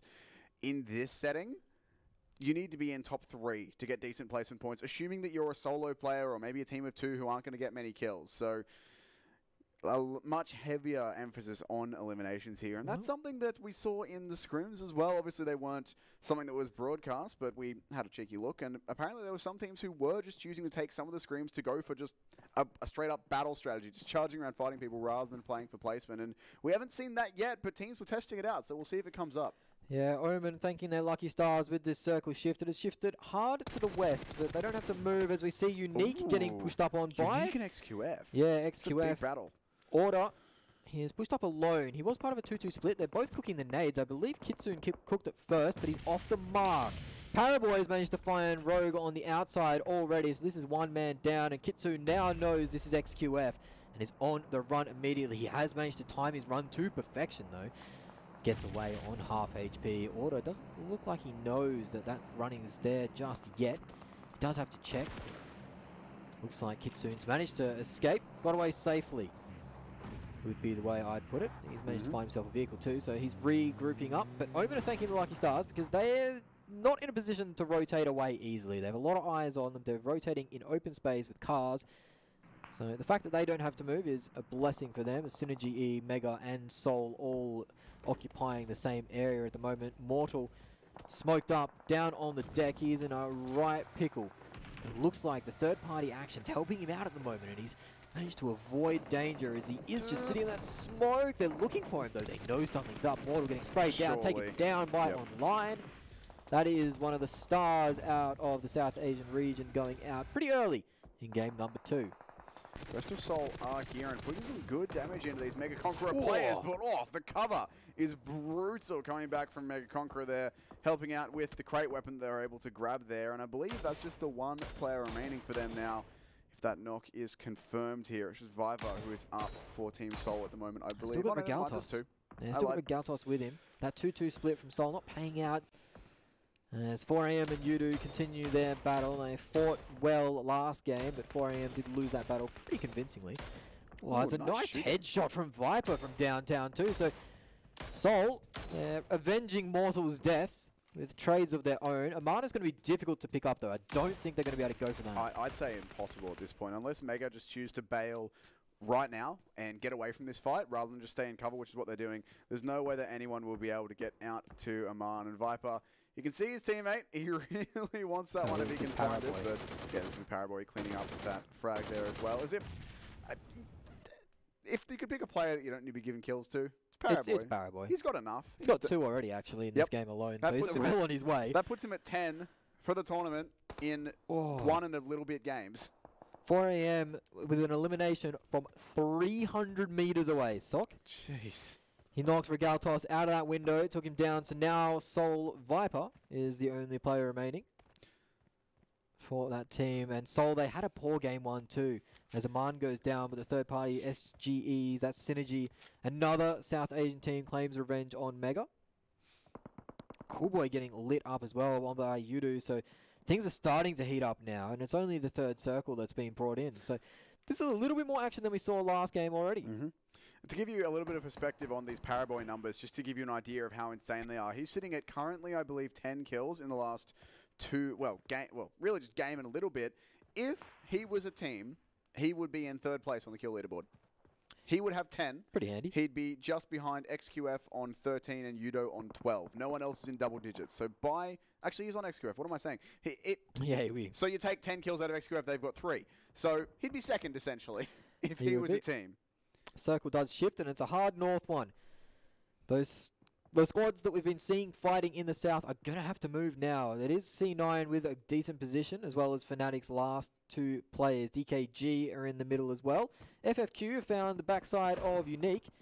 Old Boy going down. This is a fight that's been breaking out for quite a while, as Mega trying to get themselves into the points. You see the XQF rotate straight past Unique. Kitsune buying his time. He knows that this isn't a fight he can win, really, so he's playing it slow, as Order has already got out the car and got out the gun already, knocking Tucker's lid clean off in the process. He will get picked up, though. Won't be able to confirm the kill. Unless they just decide to send it straight for his with kills. Paraboy in the passenger seat. XQF, no fear at all. They're crashing here into FFQ to try and clean these up. Paraboy surely out the window. No way is he going to be able to find these. No, he's knocked. And there's 2 knocks. I think that's deserved. I gotta say, I think XQF got a little bit overconfident in that one. I think that was a bit too gutsy. Jimmy now taking shots too. That's 3 players down from XQF. That was very gutsy. We saw 4AM push like that in the previous game, and they got punished for it. That is FFQ, punishing now XQF. Unfortunate that we won't see any more Paraboy in this game, but well punished, I guess, from the side of FFQ. As 4AM are lighting up more. This is Savano is actually Savano is actually lighting up the kill feed at the moment, as he got a double with the nades earlier, and now Sook again with this mini. Mega just lost 3 players very quickly too. They are one of the squads that are down to 1 player. Seoul as well down to 1 player. 4AM versus Yudu. This is a fight that we saw last game. Go Yudu's way. 4AM will be looking for revenge, really. Nades won't quite rain out. It's very difficult to throw nades from the high ground to the low ground. Quite easy to overshoot or get the angle wrong. And it looks like at the moment 4AM haven't got the angles they need. Looking for a bit of a flank, but haven't been able to find anything just yet. Yudu looking like they might try and reposition off this. The nades 4AM have been throwing out. They have used a lot. They certainly are throwing a lot of them, but they might just... that one might be decent. Might just be able to get some... Oh, it might be very decent. Fredo wears it. And now the push will come out. They're going to start getting aggressive. He's in here on the flank. Jumper waiting to receive it. but he is going to be caught out. Drax caught slipping a little bit, and now the third party, or the third angle comes good. Jumper taken down, and now only one player up from Judo. It is Manpung. He's not going to be able to get the revive off, and he's going to go down to the spray. 4AM claim a 4-man clean wipe, and they pick up Mega in the process. So that's 2 teams they just knocked out immediately. Orange go down as well. Mega, they're in the bin at the moment. So 4AM wipe out 2 teams just like that. Viper is close by as well, so they could take a 3. They could take a hat trick. And we are now moving on to FFQ Synergy. They're taking now shots at each other on the outside of this circle. They're going to have to push in. Omen is privy to this fire too. That we're hearing these shots roll out, waiting for the first knock, I assume, before they start to move in. Schreider is going to be the first one knocked. FFQ here looking to try and confirm these kills if they can. They've already done some decent damage here, but a lot more to be done. Also worth noting, we did lose Judo Gank in the middle of that on 0 points for themselves. Did get cleaned up. Team Seoul will be leaving us as well. So already a bunch of our teams have lost many players. Team Seoul are on just 1 there. XQF Mega also with a single player, as Omen are getting a bit of a pinch with the unwitting help of FFQ onto the Synergy guys. Oh, it's not Pyro's looking actually too easy claimed for that. them. And where did Cloud9 come from into this? Well, they've come from downtown as Pyro manages to claim that kill out. Scout has heard the vehicle pull up close to him. He knows that he's only got 1 teammate to his handy, and Tuck has actually made a run for it now, splitting off FFQ in a bit of danger, but they've actually spread out very well to avoid getting pinched here. Considering how many teams have a line on their position right now, it's very well played from them to even be alive at all. Omen Elite have hit the outside of the circle and gone for a very fast rotate, but they're driving straight into the last remaining XQF player. Not sure if they'll be able to spot that, or if Jimmy's just going to choose to hold his cover, hold his nerve, as Tempo are still right in the middle of this one. What a ridiculous nade that is to knock Hades out. That's FFQ losing 1. Wait, Yeah, 2-3 even, never mind. Yeah, we see now that third-party engagement. Unfortunately, FFQ wore the brunt of it as they are down to 1 player remaining. Tate from Team Queso has knocked Wi-Fi in the meantime, but he'll be able to get picked up. It is Synergy, FFQ, and Tempo Storm going at it, hammer and tong at the moment. Taka sitting in the smoke, just biding his time, really. He hasn't got much to play for at the moment. He's the last player alive. Wi-Fi actually does get stolen out by Moxon. NA and now they're getting aggression pressured. here, Yeah, it C9. is. It's NA on NA action, and Omen are wearing the brunt of it. Carnage, the last man alive. What can he do in this situation? It is a sticky one. He has third party from the back, and the car blow up will be done and dusted for him. Beowulf claims it. C9 on the board in the tournament for eliminations, and they're moving up into the top 10 as well. That's alarming for Omen. They're going out with 0 kills and only 1 point. That is 2 single-digit points games in a row from them. 2 one-pointers, actually. So it's not the worst thing in the world. Still 6 games to play, but Omen, we're going to need to see them pretty much turn it around and get, well, 10 to 15-point games all the way through from here if they want to remain competitive. More of a desert team, I reckon. As the nade comes out, it does land close enough to do some damage, but not quite close enough to get the kill. The circle is moved, and it is donutted. This is going to be a rough circle. Circle 6, the Thanos circle, often referred to. Could see the snap and half the teams disappear. We see 4 teams with 1 player remaining. One of the big ones, XQF there. And the big one to pay attention to. What can Jimmy do for his boys? 4AM, 11 kills moving in now. Jeez. FFQ get taken out. That is going to be them done in 10th place. They managed to claim themselves 6 eliminations though, so that's very good work from them, as DKG putting shots into 4AM. Not quite connecting there with the headshot, so not going to get the knock. Jimmy's on the move. He's on the move in the Dars here. He's the last man remaining for XQF, our current leaders, and he's managed to escape the line of sight long enough to live. Jimmy's actually managed to get a kill as well onto Team Queso, so Jimmy's done more than what's asked for. How? Okay, he's lost his car. That's he's in the circle, risky, but he is in the circle, and with the car and that hay pile, hay bale, whatever you want to call it, he does have himself some reasonable cover. And of course, his plan here, long run, is just to stay alive for as long as he can. Mega Conqueror will go out in 9th place. There goes Synergy as well. Yeah, 4AM are on the charge, starting to claim some kills. His cheek is knocked as well. He might be able to get the revive here. No, Spec's chosen to pull up at the tree. There are enemies around, all around at the moment. As Team Queso are, well, they're out now. 14 points for 4AM already in eliminations alone. They are looking to equal, if not better, XQF, or they have already bettered them in kills. They're looking to catch up as their disappointing game 1 won't stop them from charging into game 2. DKG's positioning is quite fantastic here. Yeah, they have to push into the circle, but at the moment they have all the information they need. Jimmy could be the thorn in the side for them as they didn't spot him moving in. They do have the long-range angle to spray away at Cloud9, though, and you can see those players jumping around trying desperately to get some cover, and they've actually won a knock there from Chica from the hands of Tempo Storm, I should say. Beowulf's going to go and get the res onto his teammate there. The smoke will bloom and give him the cover that he needs. Things still get a little bit hairy for our surviving NA teams, though. Cloud9 and Tempo both still need to try and find themselves some decent map control. Both are outside of this zone, That's a nice and that's nade. a big nade onto Spec there as well. That's a 3rd nade kill this game for Svano. Quite well, he knows the geometry of the nades quite well, but this is actually Fnatic's benefit right now. Fnatic are sitting in the middle of this engagement with 2 players alive. They're sitting in the smokes. They're just waiting for something to break out between Tempo and Cloud9, just so they can take advantage of it. They're stuck in a really sticky situation are Fnatic, and now Tempo are getting picked apart as Jinhee has knocked Spec to the ground. That leaves them with 3 players up. 15 kills for 4am right now. This is scary territory if you're anyone else. Their way towards the end of this game. Of course, it's not all said and done. They could well go out here, but they're almost guaranteed to be in first place after everything, given the amount of kills everyone else still alive is currently sitting on. They've done a very good thing for themselves with this start to the game. More importantly, though, Fnatic and XQF, 2 players and 1 respectively, they've both made it into the top 6. That means we're starting to get into substantial placement point territory.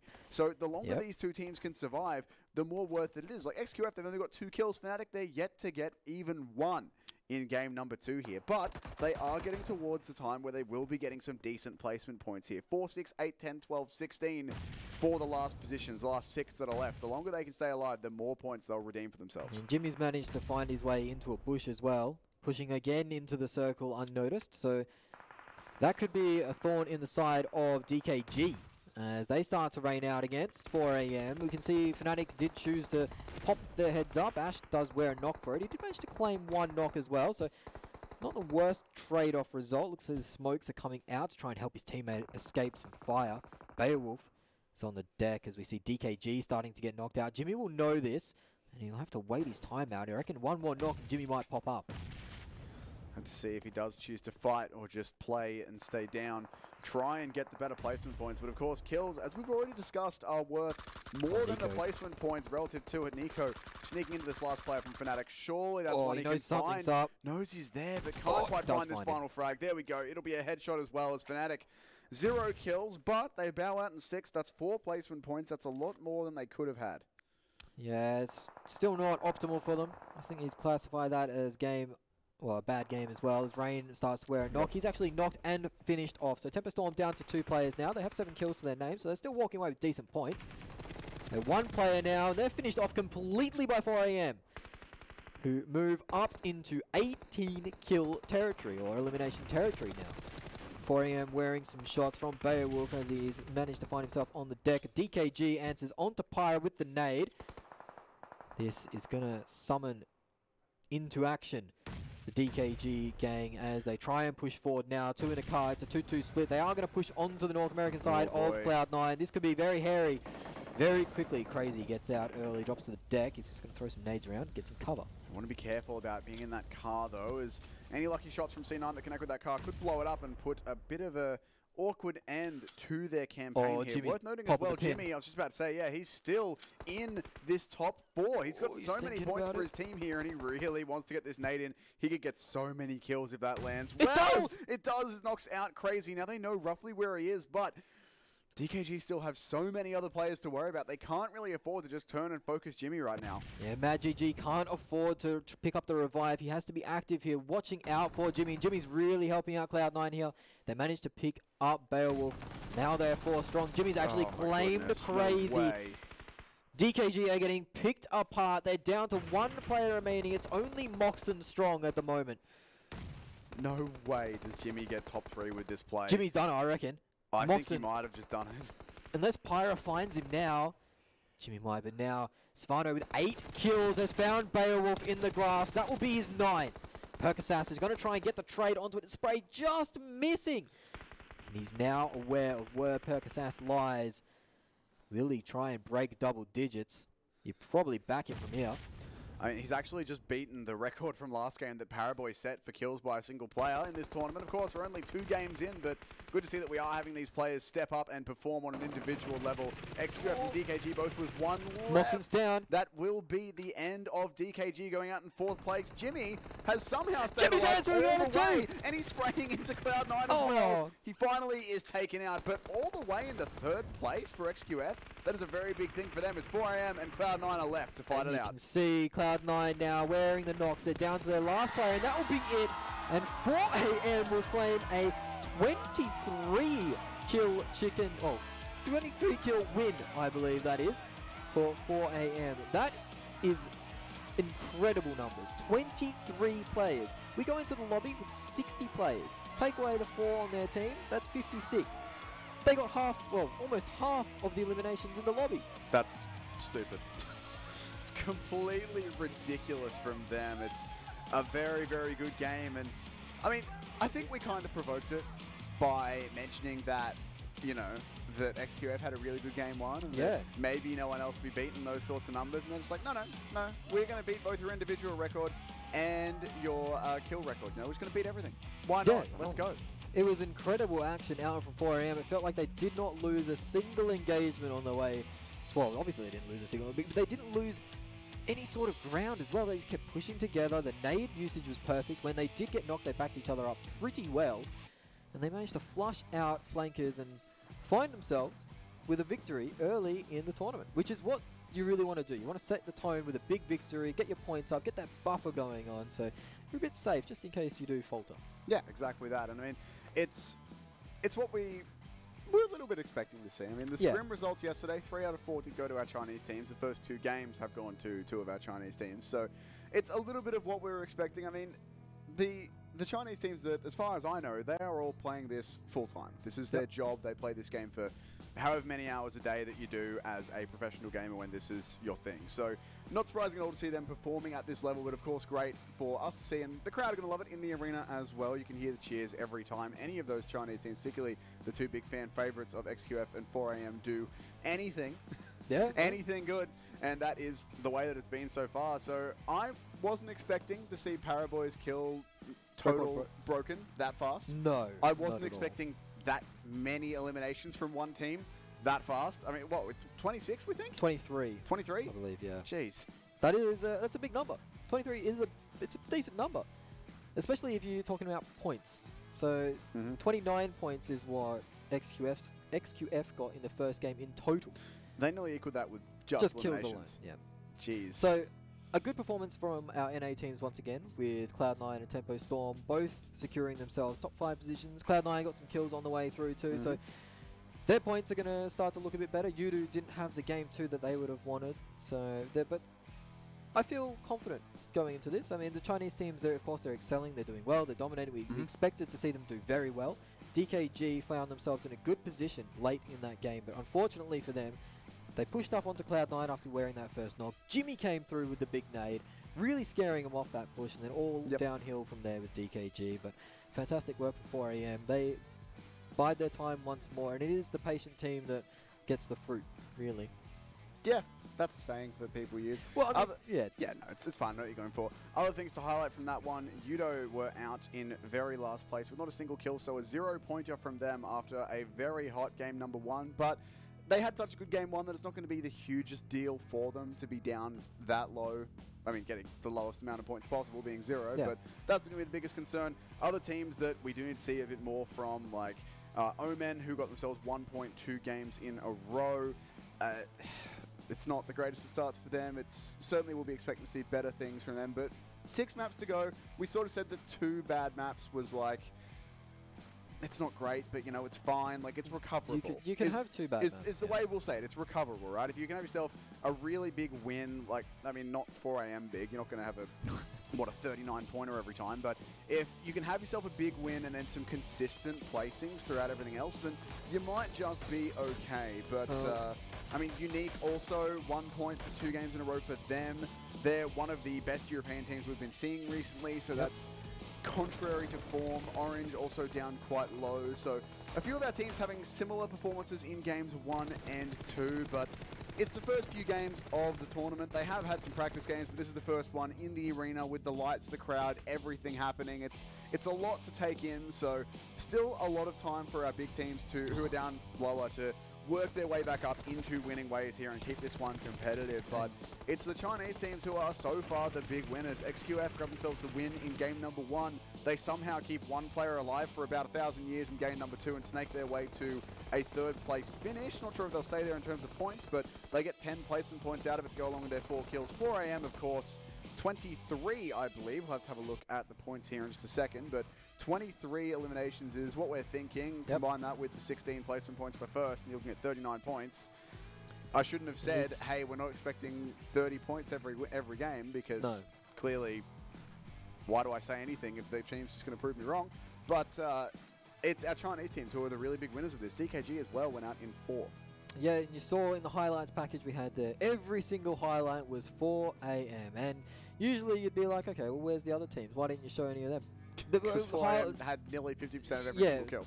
4AM had that many highlights, you could just put them all together basically and just, that would be a package. And it was. Jimmy's highlight nade there at the end again was the exception really, as we see the points handed out. This was the scoreboard. You see Yudu ganked after the second game, moving down to 6th place after being in 1st. You see some movers and shakes going around there. Team Unique dropping 4 places. They're the big ones that really wanted to answer things up. It's just 4AM moving up 7 places to find themselves in that top spot, just taking it by 2 points. I think XQF will be keen to get that one back, but not a lot of movement here really. DKG and Cloud9 trade places. Good to see Cloud9 backing it up with some kills in game 2. But at the moment it is dominated by the North America region and the Chinese region, as we see Svanovo claiming 16 knocks on his way to 11 eliminations with 1,400 damage. He's bettered Paraboy's stats, which I didn't think was going to be possible on day 1. Especially not immediately after in game number 2. Another thing to note for 4AM, you did see there on the leaderboard that they did jump up 7 places in the overall leaderboard. In the scrim games yesterday, I believe they won scrim number 4 with the 31-point win and jumped up like 4 places there as well. Okay. So that tends to be the style for 4AM, is just get some ridiculously big win game, to boost yourself up and then see how you go. But nonetheless, they're sitting in a really good spot after 2 games. And I mean, I think the only teams that we're really looking at who need to pick it up so far, of course, there's a few who need to get some more points, but the big ones for me are Unique and Omen Elite. The problem with the lobby as stacked as this is that someone's got to come last.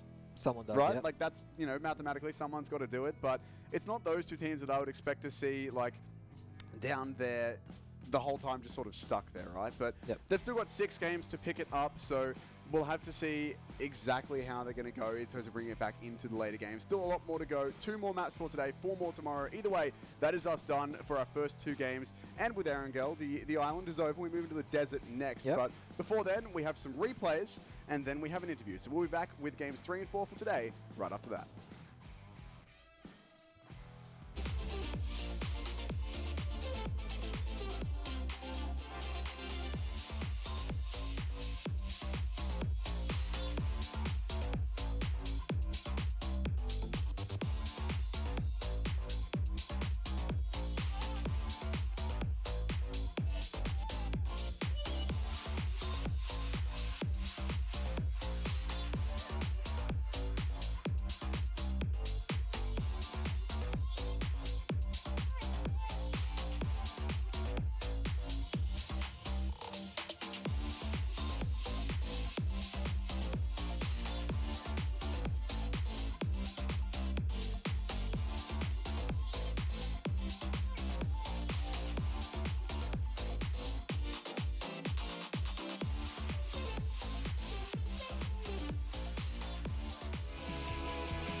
Hello， 各位小伙伴，欢迎回来，我是 TJ Star 郑奇，站在我旁边的呢就是我们刚刚吃到蛋糕的 4AM 的33，来先跟大家打个招呼。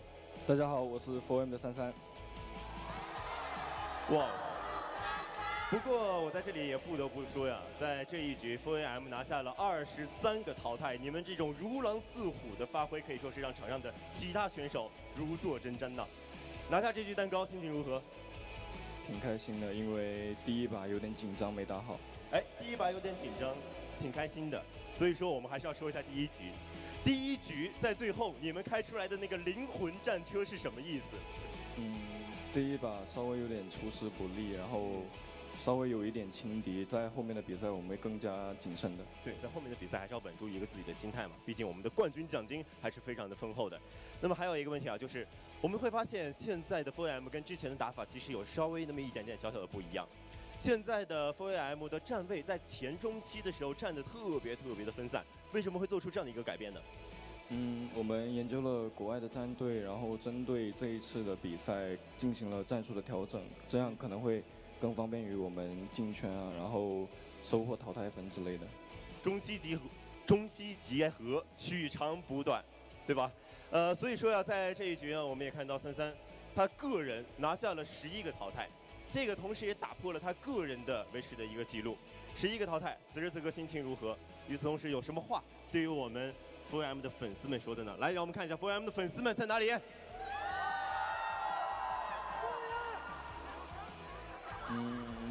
拿下11个淘汰，其实还是挺紧张的。还是挺紧张的。对，然后非常感谢粉丝们的欢呼声，谢谢大家。好，那么再一次感谢各位粉丝，同时呢，也让我们再一次感谢33来接受我的采访。那么我们的采访呢，在此就告一段落，接下来让我们稍事休息，精彩比赛马上回来。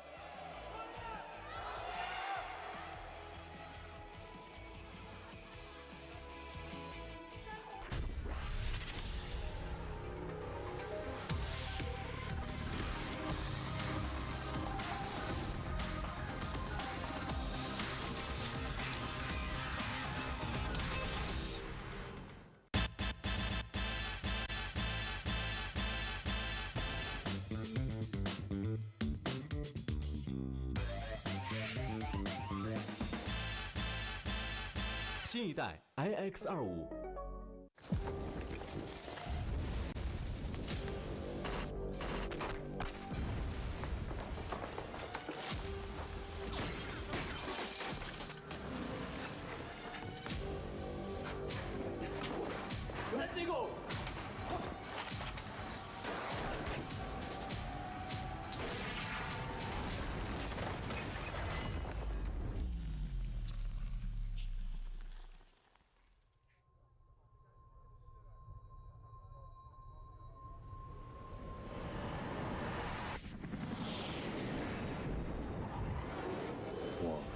曾无数次问自己，我为何而战？我们来自不同的方向，对胜利的渴望驱使我们走向同一个终点。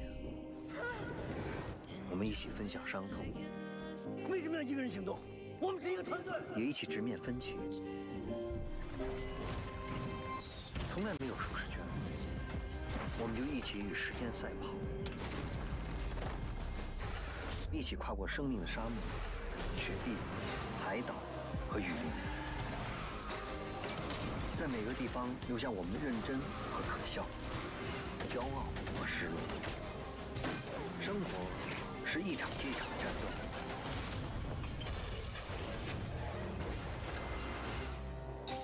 正是在一次次的枪林弹雨中，我开始了解，我不会是每一场战斗的英雄。但我活在精英之中。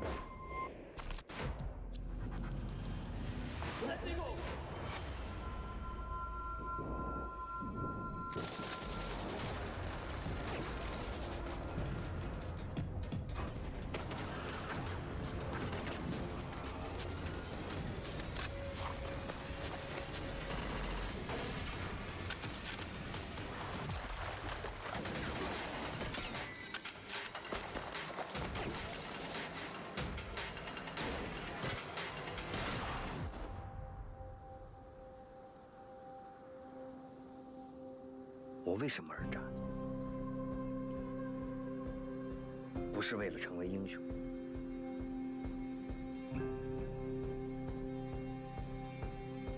而是为了成为我们。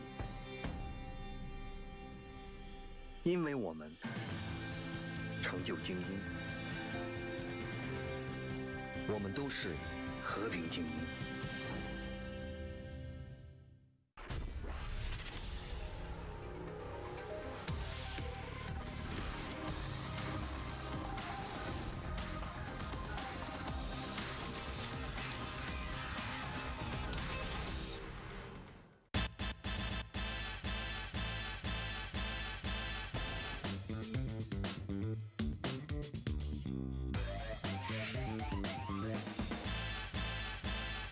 新一代 iX25。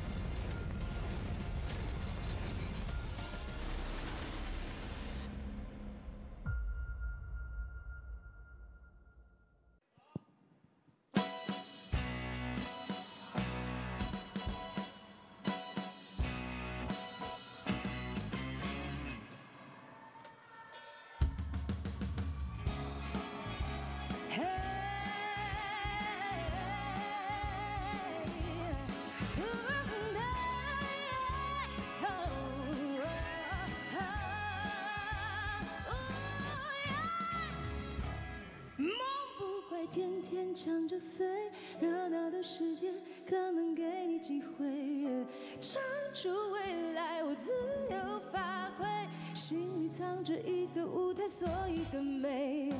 爱是你命中的精灵，照你梦里面的路，我向前进。你来自不同的幸运，秀出你的酷，你有你的天空。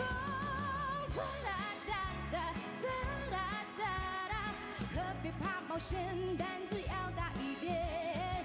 哒啦哒哒哒啦哒啦，梦让你发光，你不走方向。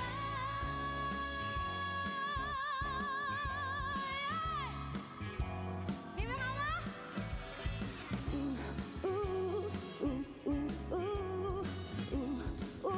带着梦想旋转。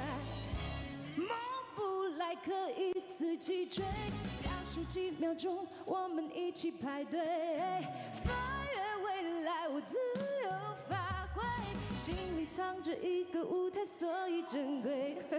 爱是你命中的精灵，照你梦里面的路，我向前进。你来自不同的幸运，秀出你的酷，你有你的天空。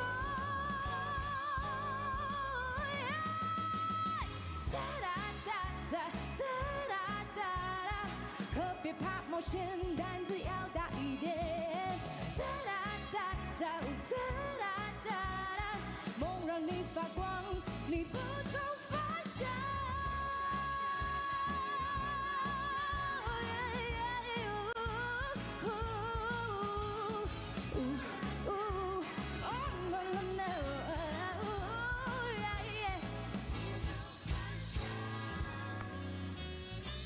大家晚上好。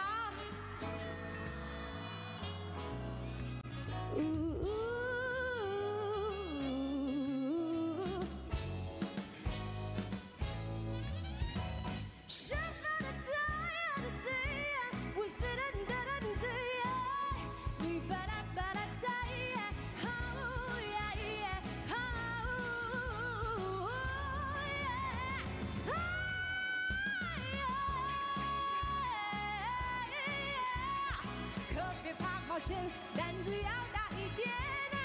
哒啦哒哒哒啦哒啦，梦让你发光，你不走方向。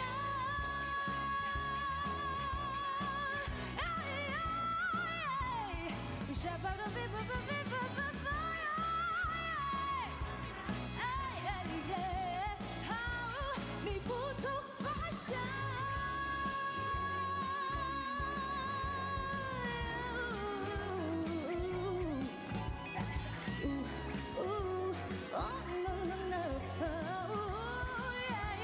你不走方向。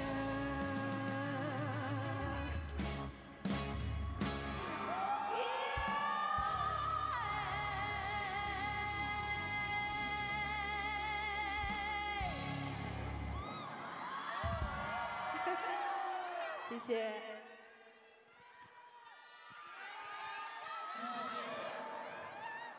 来，我们现场的朋友们，再次把掌声献给我们的 Tia 袁娅薇。哇，好，哎，好特别，好特别，是不是？对对。来，袁娅薇再次跟我们你们好，现场的所有的朋友们，看到我的牙牙，对。还有我们辛苦了西安的朋友以及我们线上的朋友们来打个招呼。哦，线上在这边对吗？对对对，那台机。OK， 线上的朋友大家好，还有现场的观众朋友们，对。什么？粉丝朋友们，对，粉丝朋友们。喜欢他多久了？有没有新专辑有没有听？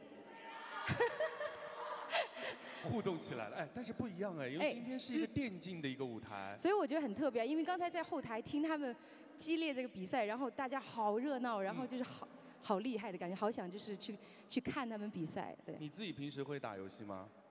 也会，但是我是伏地魔。我是那种就是观战的那种。观战型的。对，观战型的，嗯。哎，今天其实我们刚刚听到那首歌叫做。不同凡响，所以你到场之后看到我们这样一个现场，有哪些让你感觉到有不同凡响的地方？首先是我第一次在这电竞的这样舞台表演，这是第一次。然后他的舞台的设计，因为我知道后面全是选手在舞台上面，这种屏叫背后，对对对，他们全在后面。然后舞台的设计很特别，然后灯光也很厉害。是。对，好，就不同凡响的一种感觉。真的是不是不同凡响？而且我觉得西安也是很不同凡响的，因为我这次来西安，我觉得西安好美，而且很文明，而且就是对人都特别好，然后那个凉皮特别好吃。对，超级好吃，嗯。好，我们接下来继续来聊聊天哈。那其实今天呢，是我们这个和平精英国际冠军杯的这个第一届，很厉害，第一次办。那包括前不久刚刚举办的这个和平精英的职业联赛呢，也是第一届。当然了，在这个舞台上，许许多多的选手都留下了非常亮眼的一个表现。所以在这边，既然第一次来到我们这个电竞的舞台，有什么话要对我们所有和平精英的这些战友们说的吗？我觉得首先是要身体健康。因为他们要用很多的体力，对，然后希望他们可以在他们的领域都可以比出好的成绩，然后做到最好。我觉得对。体力完了还有脑力。脑力当然，因为体力好了才有脑力啊，一定要对，吃好喝好，然后休息好，然后才可以战斗好。非常关心我们战队的生活健康啊。很重要啊，对，因为有的时候会熬夜啊，有的时候会长时间的就是在这个。就是屏幕前面，所以就是其实挺费体力的，还有脑力。对，我们看到我们现场还有屏幕前应该有很多 TR 的一个粉丝，一首歌你们就听够了吗？还有一些新的朋友没有见过，对不对？对，然后今天是第一次见到一些新的面孔，然后很开心给大家唱歌，然后也好久没见你。对，好久没见。下一首歌要不要给我们介绍一下？因为我觉得歌名好特别。叫对，而且这首歌是跟一位这个西安籍的这个音乐人合作的。对，你们有认识马伯骞的吗？对，但是他今天没能来，但你们会听到他的声音。是，会听到对不对？对，会听到。那接下来我们就有请 TR 杨亚伟给我们带来这首。有请。那大家待会儿把荧光棒借我好不好？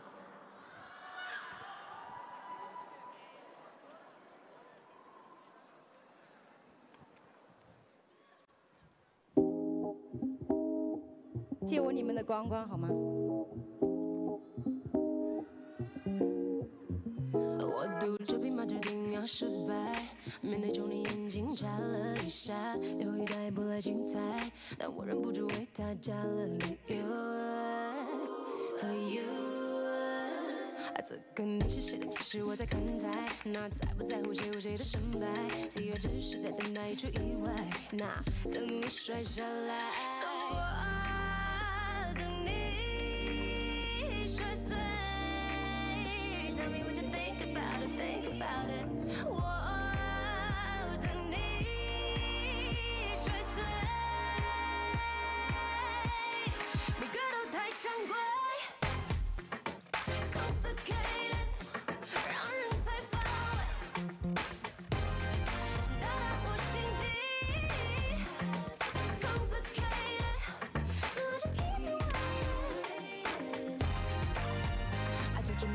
就是忘了放手 ，Cause TT ain't that tight， 你们一步一步乱了节奏 ，Yeah，TT ain't that tight。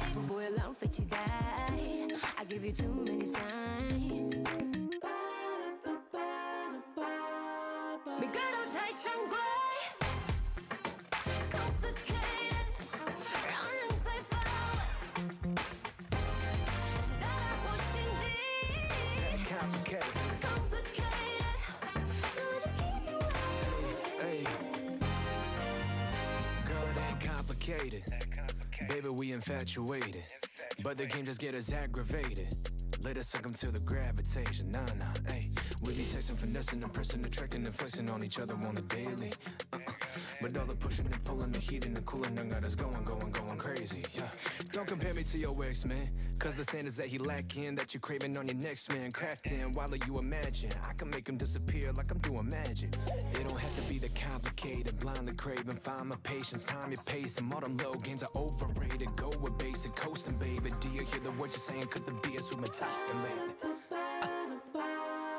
每个都太常规 You have to be complicated 让人太乏味 All I feel 直达我心底 Complicated So just keep you waiting So 我爱着你摔碎 Tell me what you think about it What you gonna say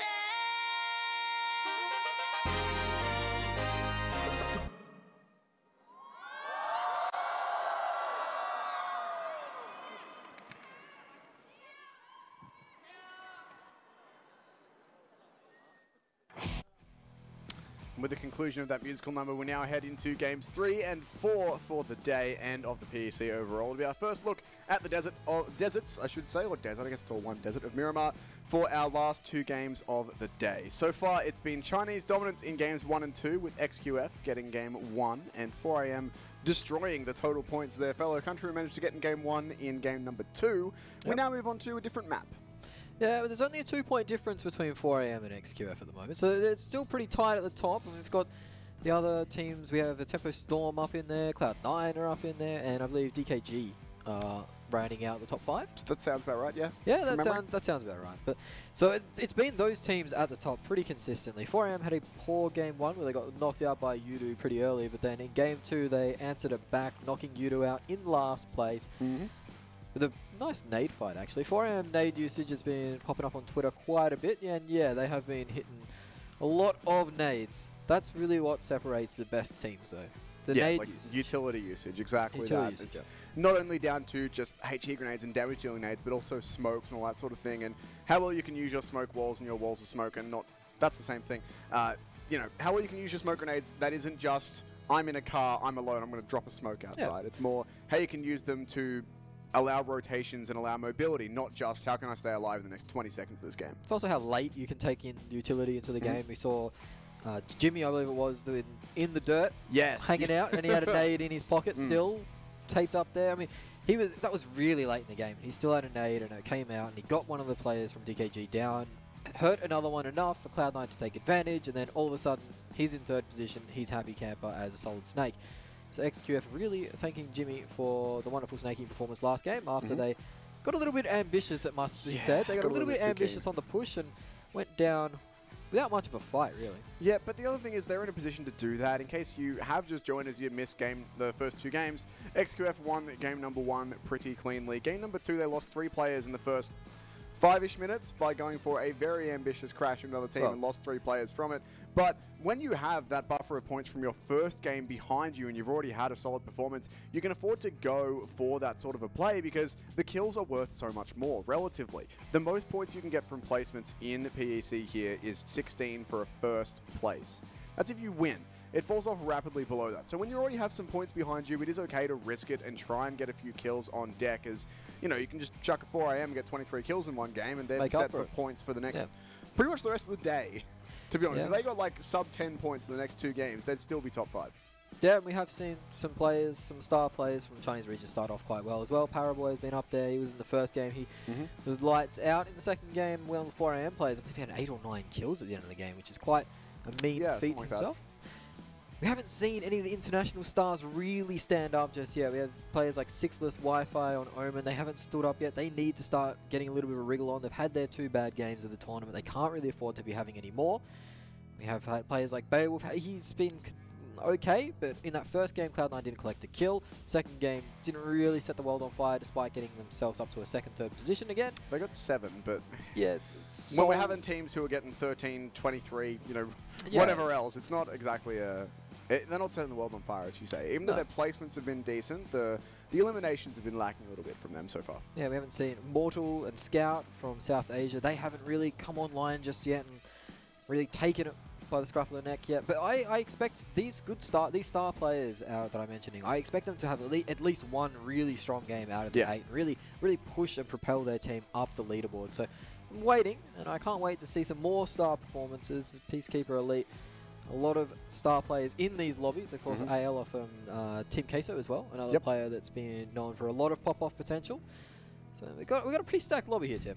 Speaking of star power, by the way, I did see a tweet from Liquipedia just before that. In that break, I was having a quick look, and Paraboy's page made it onto trending. So like the trending tab on Liquipedia is like pages that are hot right now, and it was like PEC, I think PEL, and then Paraboy.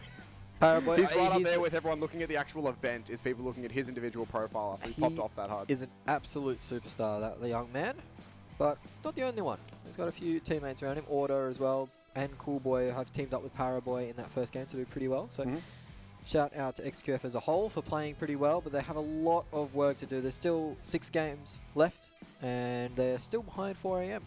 Yeah, and now we are, of course, moving into the deserts of Miramar for the first time so far this tournament. And it's meant that we've seen a bunch from all of our international teams. Obviously, the Chinese teams are a little bit harder to follow for us in Australia. It's a bit more difficult to find the VODs. We did find some with some difficulty, but it's nowhere near as accessible as, I guess, the stats for everyone else. But speaking of stats, if I have a quick scroll through the millions that I brought with me, this map's been pretty friendly for all of our teams statistically over the last couple of months, with 2 notable exceptions. Omen Elite.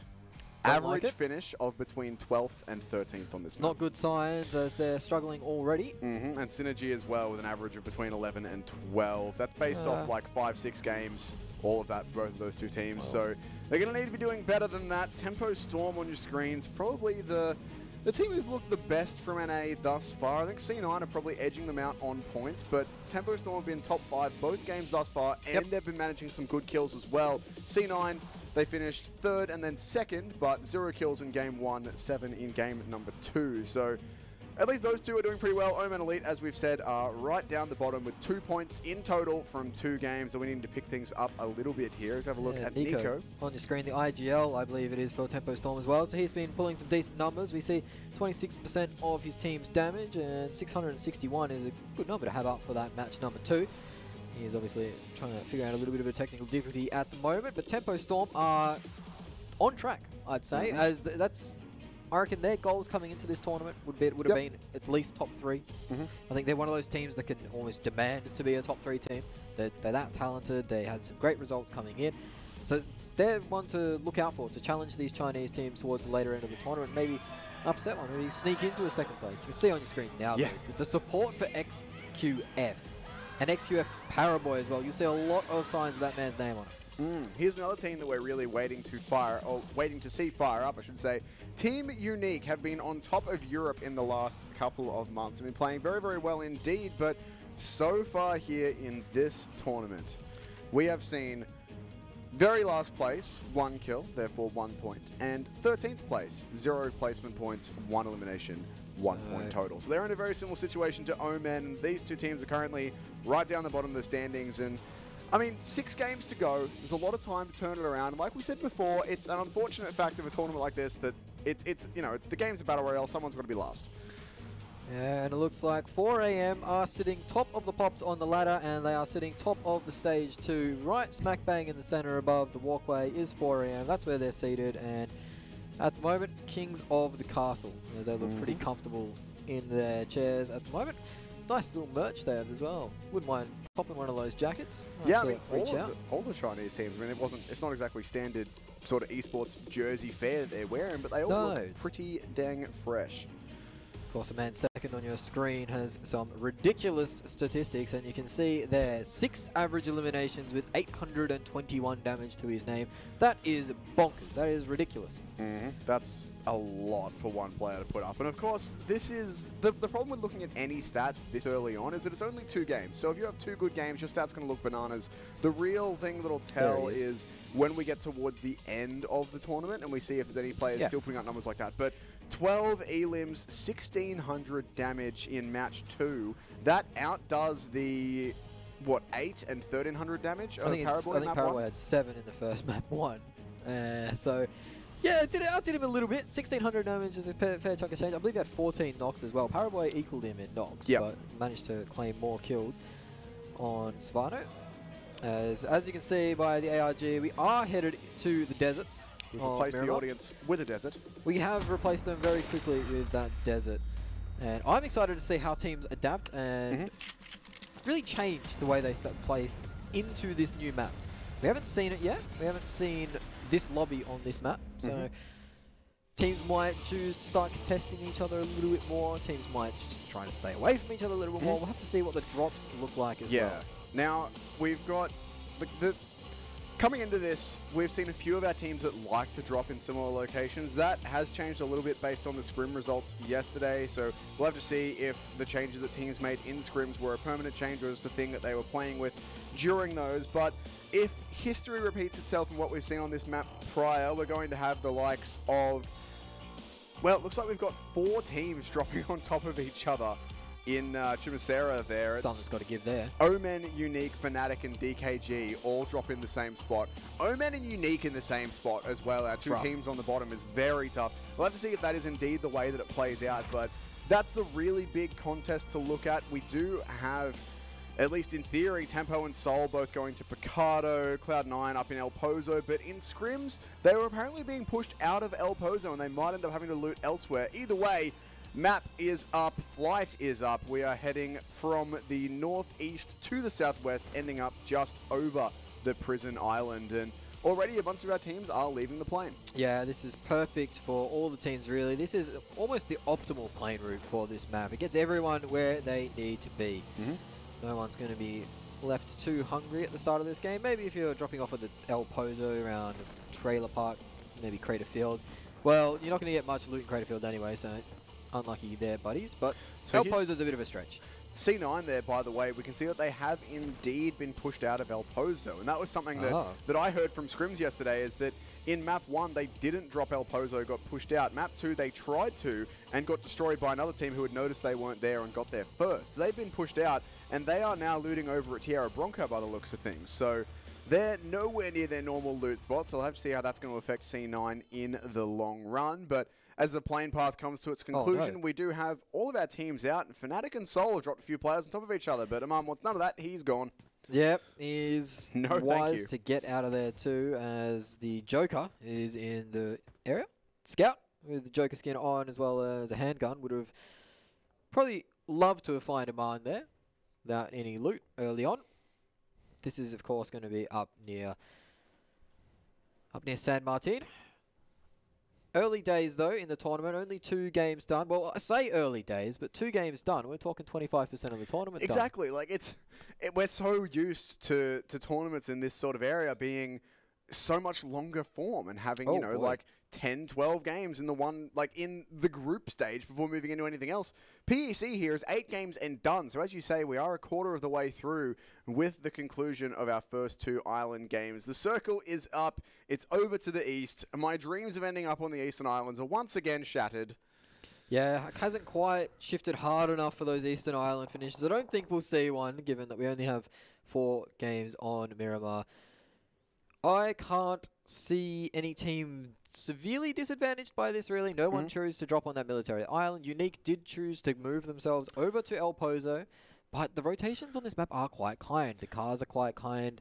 The roads are quite... Yeah, so it is pretty easy to get into the first few circles. Now, things that are interesting for me off the bat, DKG have been left alone in what we thought was going to be a potential 4-team clash in Chumacera. This is obviously based off scrim results, all that sort of thing, how teams are feeling, but Fnatic are much further up north. Who else was supposed to be there? Omen and Unique. Unique They are went to El Pozo. Yeah, they're just below El Pozo. So they're the ones who pushed C9 out, as far as I can tell. And who else am I looking for? Omen Elite. They're up in the northern area of Hacienda, Del They Patron. are indeed. Yes, they had to move as well. So water treatment area. DKG have got pretty much that entire southwestern part of the map to themselves, essentially. Mega Conqueror are down there as well, but It's not they going to help them too much, though. do like to drop at Puerto Paraiso. That one always ruins me. I can't say it, but they've been able to drop down there. They're in 2-2 split at the minute, but they've got all the time in the world to loot. Yeah, that Chimusera area is quite popular because the rotations are quite easy to get into the first few zones. Of course, it's not in the first zone, so DKG will have to get their skates on and eventually find their way in. Doesn't look like any team is being consistently ruined by the first few zones. The FFQ have had their struggles getting into the zone, but looks like this game it won't be too bad at all. Mega on Puerto Paraiso, as he was saying, they're outside the zone. Easy rotations all in. At the moment, nobody's really staying by that coast side on the far east because the circle will shift away from water eventually. But you can guess who's smack bang in the center of the circle already. Surprise, surprise, it's your boys XQF hanging out pretty much dead center. And so far, I mean, we have seen that they're a team that A, like to get central, and B, like to be very, very nimble on the rotates as soon as the circle goes away from them. So have to keep an eye on that sort of thing. Zute, again, is out in his own here. He's got to get a move on. He's been dropped first for Omen the last couple of games, but might actually have a chance onto Ash here. That said, though, he does have the flank coming from above him, needs to keep moving here. His team, I think, are going to be just a little bit too far away to get any meaningful support onto him, and Scout's going straight for the frag. This is not someone you want to run into. Scout with the spray down. Does run out of bullets just at the wrong time. Zute manages to escape on 1 HP almost. Surely Ash not. Trying to get the refrag, but it is Sixless from downtown saving his brother in arms. These two have been getting very close on the Twitter. They've got the belief they have each other's profile pictures and stuff like that. It's cute. But Sixless has managed to save Zute for now. Of course, the bombs will rain down as well on this. Ronak does manage to get the pick up as well onto Scout. Scout, one of the star players from Fnatic. There's a lot of talk about him when this roster got signed about being a superstar. Can't wait to see if he can finally get his head in the game and start getting some of these kills, getting some of these big performances. Looks like Fnatic are pulling off this engagement now after wearing the first knock. I mean, I'm not really surprised that they've gone for Zute there, as it's been a bit of a thing that Zute's been out on his own in the opening stages of these last couple of games, but this time at least he won't get punished for it, and Fnatic might actually run into Omen. Sixless spraying away, does some damage. He's not able to find anything off of it, but Fnatic again are another one of these teams that really don't want to be wearing too many losses early on here. Yeah, Sixless known for this usage of the sniper rifle, one of the best in NA. Glad to see him starting to get into his work here, as Omen have been very quiet in the first two games, as you mentioned. So I think they're one of those teams that you really want to see succeed, especially with the circumstances. They come in here as a replacement team. They have a very, very fresh roster, and then a sub on top of that, with Wi-Fi being a pretty recent addition himself. So the team you do want to see get some games together and start to put some points on the board. Absolutely. I mean, the other two NA teams are doing very well for themselves so far, both sitting up in the top 5-ish, I think, or very close to it. But Omen, still looking to see them pick it up. Of course, they are a very capable team with a lot of star player amongst their rosters. Yeah. It's just a matter, of course, of getting it to mesh and going up against these teams like the Chinese teams that can't be overstated, do play this game full time. Oh, man, Prung's had a blunder. He's had a blunder as he's fallen out of the car early days. That's not fun stuff for him. He will be able to get picked up. We saw them actually knock out 2 players by a car earlier too. Yeah, we did see I think 2 players getting destroyed. They've had a few issues with vehicles so far. Speaking of vehicles, Shiga's got the correct one.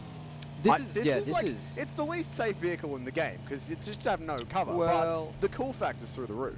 Actually, no, that's not true. It's not a sidecar. It's the least safe vehicle in the game. Well, it's pretty easy to have a cool factor through the roof when you don't have a roof.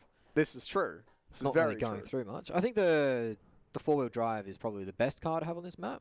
Oh, yeah, but I mean, or you could roll around the desert in a convertible. I imagine with tunes going, your hair that's probably pink if you're an NA player at the moment, blowing in the wind. Yeah, no, that's true. They are very fond of dyeing their hair pink at this current moment. I think 3 of them have. I think it's uneven. Zute has it. I'm not sure if Sixless do it. I can't remember. Either way, Paraboy, again, is getting himself some good damage done. This time looking to clean up Ash on Fnatic. Once again, Fnatic, a team who really don't need to be wearing losses here, and they will be trying to get away from this one, but Paraboy is going to be hungry for it. XQF have been a very big fan of getting themselves some nice high angles with good cover early on and just looking for these early engages. Always is very lucky that none of those land from Coolboy. Yeah, Fnatic have been, well, it's out of the fry pan into the fire, really. Moving from Omen Elite straight into XQF, so they haven't been able to find themselves any respite. This is towards the center of the circle too. As we mentioned, XQF were bank smack in the center. There are a lot of teams starting to join them now, as I think Omen might have spotted the success that teams were having just crashing the center of the circle. Now they're starting to do the same too. Fnatic, they're looking for anything as Team Queso starts to rain in, and that's going to be a double dinger for Dexy. He's managed to claim 2 kills via the elimination of that vehicle. And that's 2 welcome points for Team Queso. We were struggling in the tournament. Yeah, they did to get themselves some more points happening. They got a grand total of, I believe, well, no points off game 1 and 3 off game 2. So it's very welcome. One of our teams that, I mean, we've seen a lot of them in the past, and we've seen them have some really, really solid performances. So hopefully they'll be able to pick it up heading deeper into PEC. But they certainly started off better here on map number 1 in the desert, map number 3 for the day. But I mean, again, I don't want to overstate it, but I also feel like I can't. This tournament, we're going to be halfway done in the next 90 minutes. There is so few games, so little leeway for our teams. It is getting to the pointy end of things. And tomorrow is going to be a very exciting Silly Sunday, as teams will start to get a little bit more desperate and start taking a little bit more risks, more chances will be offered up. We're also, tomorrow, for the teams who are lower down, we're getting to the point of nothing to lose, where it's like, if you go for... Come on, son. There we go. Perfect. There we go. Just use the GTA physics of if you turn the wheels, the car rights itself. We are getting towards the point of, you know, let's say you're a team who has a much lower ranking, like Fnatic are currently looking to, as they are wearing some more damage here. If you're a team who's lower down, as Team Queso are looking to get some more points, then sure, if you go for a crash and you die, you don't get any points. But then you didn't have any anyway. And if it works for you, you can boost yourself up quite a bit. As Team Queso are looking to do just that, choosing to play for the eliminations here. Got to be careful, though, as XQF, one of so far the best teams in this entire tournament, have themselves a Overwatch position over pretty much half the map. Yeah, they are. Scout now the only remaining player from Fnatic, as Zute is getting sprayed at once more. Zute and getting shot at in this tournament are a pretty iconic duo. But Scout is stuck between 2 teams as well, so you don't really expect much of Fnatic out of this game. As Omen, again, are wearing some pressure. Wi-Fi does get knocked by Strider on the high ground. Sixless medding up. Might be able to get a smoke off and get a revive going, but if Strider knows the location, it's going to be very difficult. Wi-Fi not on full HP. Sixless is going to stick the res. Looks like Zute and Carnage have managed to find themselves in the huts below as well. They're going to need to start pushing out and scaring Strider off this angle. Yeah, they need to at the moment, they just need to help their buddies out.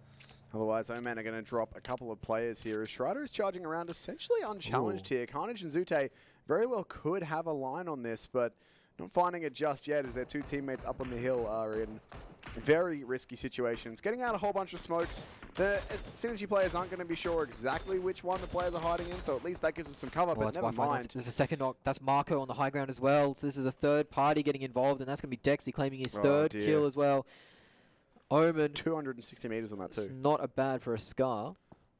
Omen wearing a knock early, and it's one of their stars as well. It's Wi-Fi going down. Have a look at this zone shift too. It's very, very central. It's a donut. Yep, basically. Doesn't really force too many of our teams to do anything too drastic in terms of the movement. Unique are actually going to run potentially into Yudo Gank here, but no, it looks like they have seen that. They're going to be rotating away. There's some of the only teams outside of the circle. Mega, given that they did start looting down in Puerto Parezo, still are going up the coast, but they've got plenty of time and space to work with. As Team Queso are on the hunt for some more points here. Team Queso have been firing off so many shots. I'm starting to worry about their ammunition reserves. They've had to spray at everybody, it feels like. They're really going for those eliminations. So, they're doing all right thus far. Yeah, they're doing very well in this third game. It looks like another knock comes out as Dexy on cue does knock out Sixless with a headshot. Now, Sixless was playing alone because he lost his buddy Wi-Fi, and it looks like Sixless is he's done for, as Dexy claims he is maybe 4th kill there or 3rd kill of the game. believe. It's his third. Yeah, third. Yep. Just going to see what's going to update. But yeah, so 5 kills already for Team Queso sitting on top of the lobby, and no one else has actually done anything. No. They've knocked 2 players from Omen, 3 from Fnatic. Nobody else has found anything at all. It's Team Queso dominating this lobby thus far, but here you go, 4 AM and C9 going to be in a fight. These are 2 of the teams towards the top of our leaderboard. Yeah, Huskai getting some nice information there and a spray in. Does wear one on the shoulder in return, but it looks like he's going to escape narrowly. Throws a nade in frustration more than anything, and it's not going to land anywhere. Uneven. He's playing the front, though. He's going to be able to get the information if the vehicle rotates and call these fellas off. It looks like they are disengaging from this. Both squads trying to find themselves a better position. It looks like Svano might actually be looking for an alternate angle. He does pull off it. That's not a good vehicle to try and move around in, especially on those hills. Yeah, no, it's not exactly the most nimble of beasts. It's up there with the style points, I think, for me. I'm a fan of a combi, but not exactly the most practical in a desert, or just really in this game, let's be honest. For anything other than going to the beach or living in, I think it's horrible. Yeah, I'll give you that. I mean, again, not the worst vehicle. There's still shout out Sidecar for being literally the worst thing ever. Yeah, but that's a fair call. Other than that, Tate actually split off from his friends a little bit here. Needs to be a bit careful, but it does appear that Team Queso have just gone for the mental shift of, yep, frags. Elims, boys. Don't worry about placings. They're not worth that much unless you get in top 3. We might as well just try and boost our points before even making to the placings. And that's, I think, a very valid call to make, given the point system that we're using. Yeah, there was arguments in the 20-point for a win system for chasing kills and chasing eliminations and getting those 1 points, getting those guaranteed points. And also then, you know, if you're down to 1, just snaking. Exactly. Trying to make so it through to more you're points. playing aggressive until you reach a point where you can't play aggressive anymore, you can't afford to play aggressive, then you start to go for those placements. And I think that Team Queso have read the situation pretty well and come out swinging on this third map of the tournament. Seoul have managed to regroup, find themselves a nice little area in the junkyard area, just trying to close up, trying to secure themselves a location going into these next few circles, because we are starting to get towards the hairy end of the game. As Chico is knocked out, that's a long-range knock from Dali. That's a really big line to hit on. Oh, not this Not going to be able again. to confirm anything from that. And yeah, look, it's one of the most annoying positions on this map, I think. If you have a competent team up here who have got themselves good long-range firepower and ammo and the skill to hit the shots, it's going to be very difficult to deal with. Speaking of difficult to deal with, Zute, going to be grenades coming his way from Synergy. It is a 2v4, though, for him and Carnage. Yeah, and Synergy will know that this is where Omen are sitting, and they'll also know that they're 2-man strong. You see Austin on the flank, really. Schreider on the high ground as well. So this is good positioning at the moment from Synergy. They have the one player close up. That's a very well done for closing that door there. Very important, actually. It's one of the nuances to try and avoid getting naded in the face, as Zute does manage to do that very quickly. But he is under pressure now, as they know his location, and Carnage, well, can't move. He's pinned down, and if he does try to move, the player from Synergy right under him will hear him as he actually enters the house. A little bit of a breach going on. This is brave. I mean, the thing is, Synergy can risk it. They can go for this info play, and CV's got to be feeling pretty good about, at minimum, a 1-for-1 here. And if he can trade, at least his team in a very good He spot. spotted Zute. He does Zute exactly on the know cross. where Zute is. Zute's going to put some shots through and go away. Does cop one board around the corner of the building, but will be hiding it out. And now, essentially, Zute's just got to try and get out, make the timing for Carnage to come in. He will be able to get in, get that frag, but there's the trade even coming through. Civi's going to get confirmed, so it's at least something for Omen Elite, but Schreider's going to go straight in. They're trying to clean up the last few players on Omen here, and that would be another devastatingly low point game if they go out. Another Molotov rains in onto the top floor. The nades will start piling out. They're actually just missing. That's so unfortunate. But Zute's scared off the res too. He's now going to drop a nade out the window himself. He can hear the players all around him. He would be terrified in this situation. No players tried to breach in yet. Carnage takes a lot of damage and he goes down to the nade. Schreider manages to find the right angle. Now it is Zute versus 3 from Synergy. What can the young in-game leader from Omen do in this situation? He's managed to find himself out of the building. He might have just juked him. He might have just sold him a dummy. No, he hasn't. He's going to get around the corner, and it's not going to be enough. The drop shot does come in, takes out Austin, but is not enough, and he goes down. Schreider has cleaned up 2 or 3 of Omen, and they're down once more. Unfortunate stuff for them as they go out with 1 elimination point to their name. And that was, I mean, As much as this sounds horrible, all things considered, that was better for Omen. They were in the fight, as much as it was a 2-on-4. They played that one okay.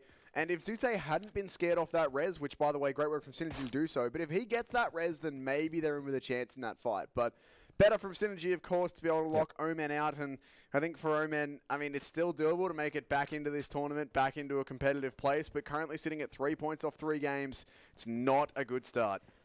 No, not the ideal start, but again, they are coming into this tournament with nothing to lose, so there's no expectations on them. Just going out guns blazing, it seems, which is good stuff. They did get picked off by Team Queso. That was a really unfortunate thing. I think if Synergy and Omen were left to their own devices, maybe Omen could have had a better showing in that fight. I agree.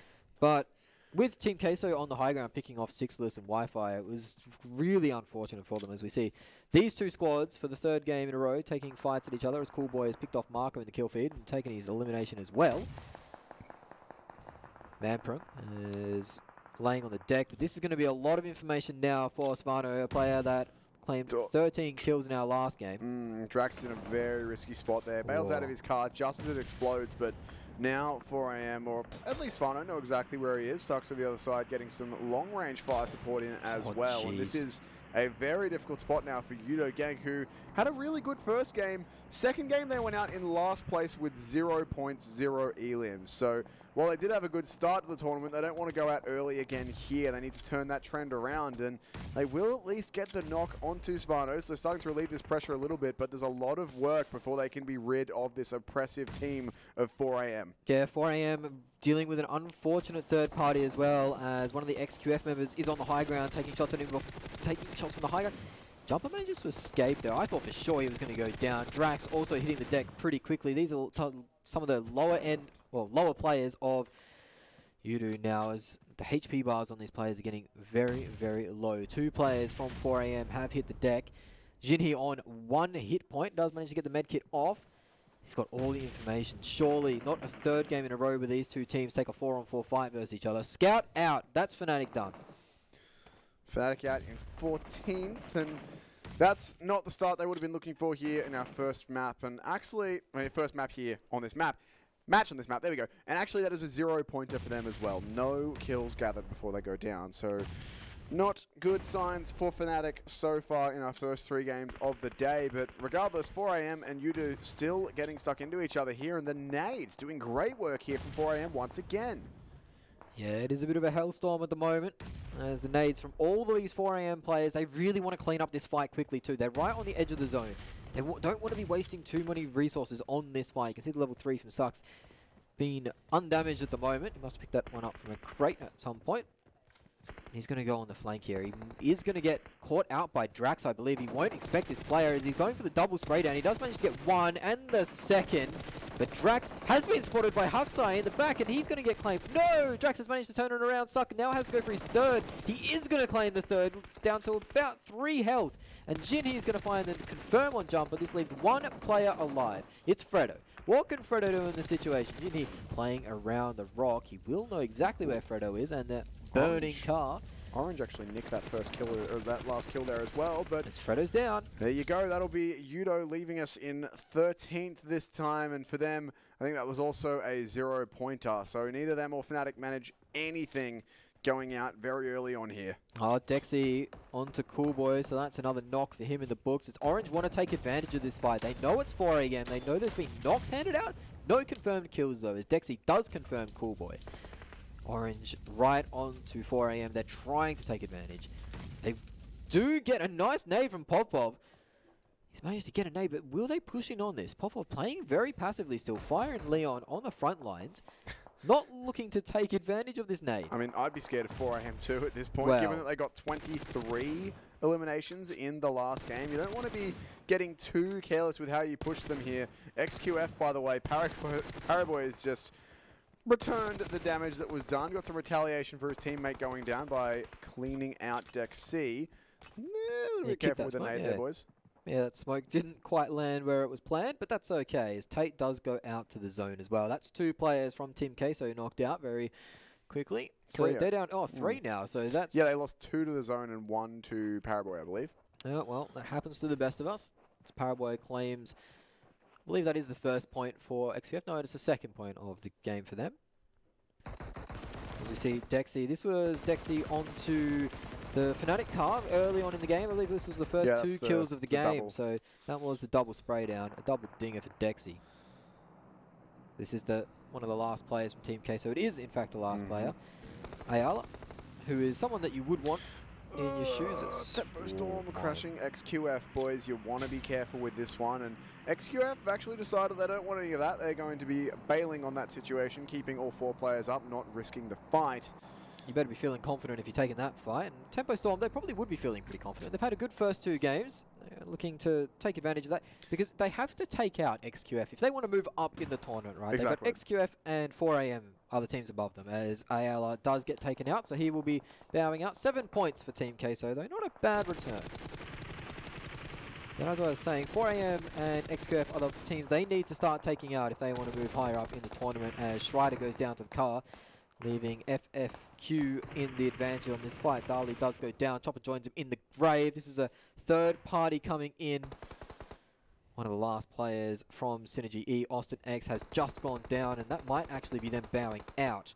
Chopper does get confirmed by DKG. This is the fight between Orange and 4AM that's been brewing for a little while, and with the blue at the back, they are forced to engage finally. 4AM. Huxai does get a nice knock, and I believe it confirmed as well, so Orange are down to 3. And they're still being cautious about engaging 4AM here, right out on the edge of the zone. This is the top left of your screen of the map there. Huxai with another one. He's starting to get chunked down now. You see that shield is gone just below the health bar. It's really taking a lot of damage. Once that's gone, you're dead, though. And they've also still got to move it out of this zone, as you can see there on the map. Speaking of the zone, it has shifted down to the southeast. C9 are already inside there. So too, one of Unique's players have still got 3 more outside, though. More movement to be done. And a lot of players still fighting up here at the top of this zone. This engagement is happening almost entirely in the zone. Stork's very, very low indeed. Svano might not be able to confirm it just yet, but he will go hunting for that kill if he can find it. Well, the knock was from the zone, so he'll want to get the last hit there to confirm the kill, and it won't manage to happen. As Viper has been knocked out. That's Team Unique versus Soul. That's one of the fights that won't really influence the top of the table, but at the bottom of the table, it is important they climb up those kills. As Team Unique have managed to claim themselves 2 elimination points so far in this game, so going a lot better than previous results. As Dali and Hades have lined up for Moxon, and he's just mowing them down. I believe that's 2 for them, and Team Soul get knocked out. FFQ get knocked out in rapid succession. That is a lot of points starting to be claimed by these Chinese teams, as XQF, 4AM still alive. DKG also sitting at the top of the table with 4 points for this game. Nico has been found out and taken down. A rogue from Team Unique has claimed that one. As Order has been knocked down. There's so much action breaking out across this map. Paraboy being lined up, and the shot misses. Suck not quite lining it up in time. Jimmy with a nade caught in his hand is going to try and get behind this bush. Bushes don't provide hard cover, but you're really not going to get many chances like that onto a player like Paraboy. It's so unfortunate to miss that opportunity, as he's such a big hitter for that XQF team. You've really got to get rid of him if you can. So still going to be looking for the damage here, and does so much damage towards Jimmy. Spots out these 2 players going for the res as well, but I think it's just a little bit too much cover from the car there to be able to do anything about it. And 4AM will use the smoke to disengage from that one. Still though, XQF, our current, well, not quite our leaders, but right up there, bleeding just a bit. Still a bit of work to be done as the zone closes in, and most of our players have now found their way inside it as we lose Orange in 8th position. Yeah, Pop-Pop couldn't quite get in the zone in time. Rain making his way in now. The European squad of Unique have him in his sights. Kitsune priming at nade. Rogue on the flank. He will get the knock. This is leaving Tempo Storm in a really rough position with only 1 elimination point to their name and 1 player alive in spec. It's going to have to do some big work. XQF's Jimmy has been found out by Beowulf, one of the stars I was calling to action, has found a early elimination, and he'll know now, okay, XQF over here, they're 2 players strong.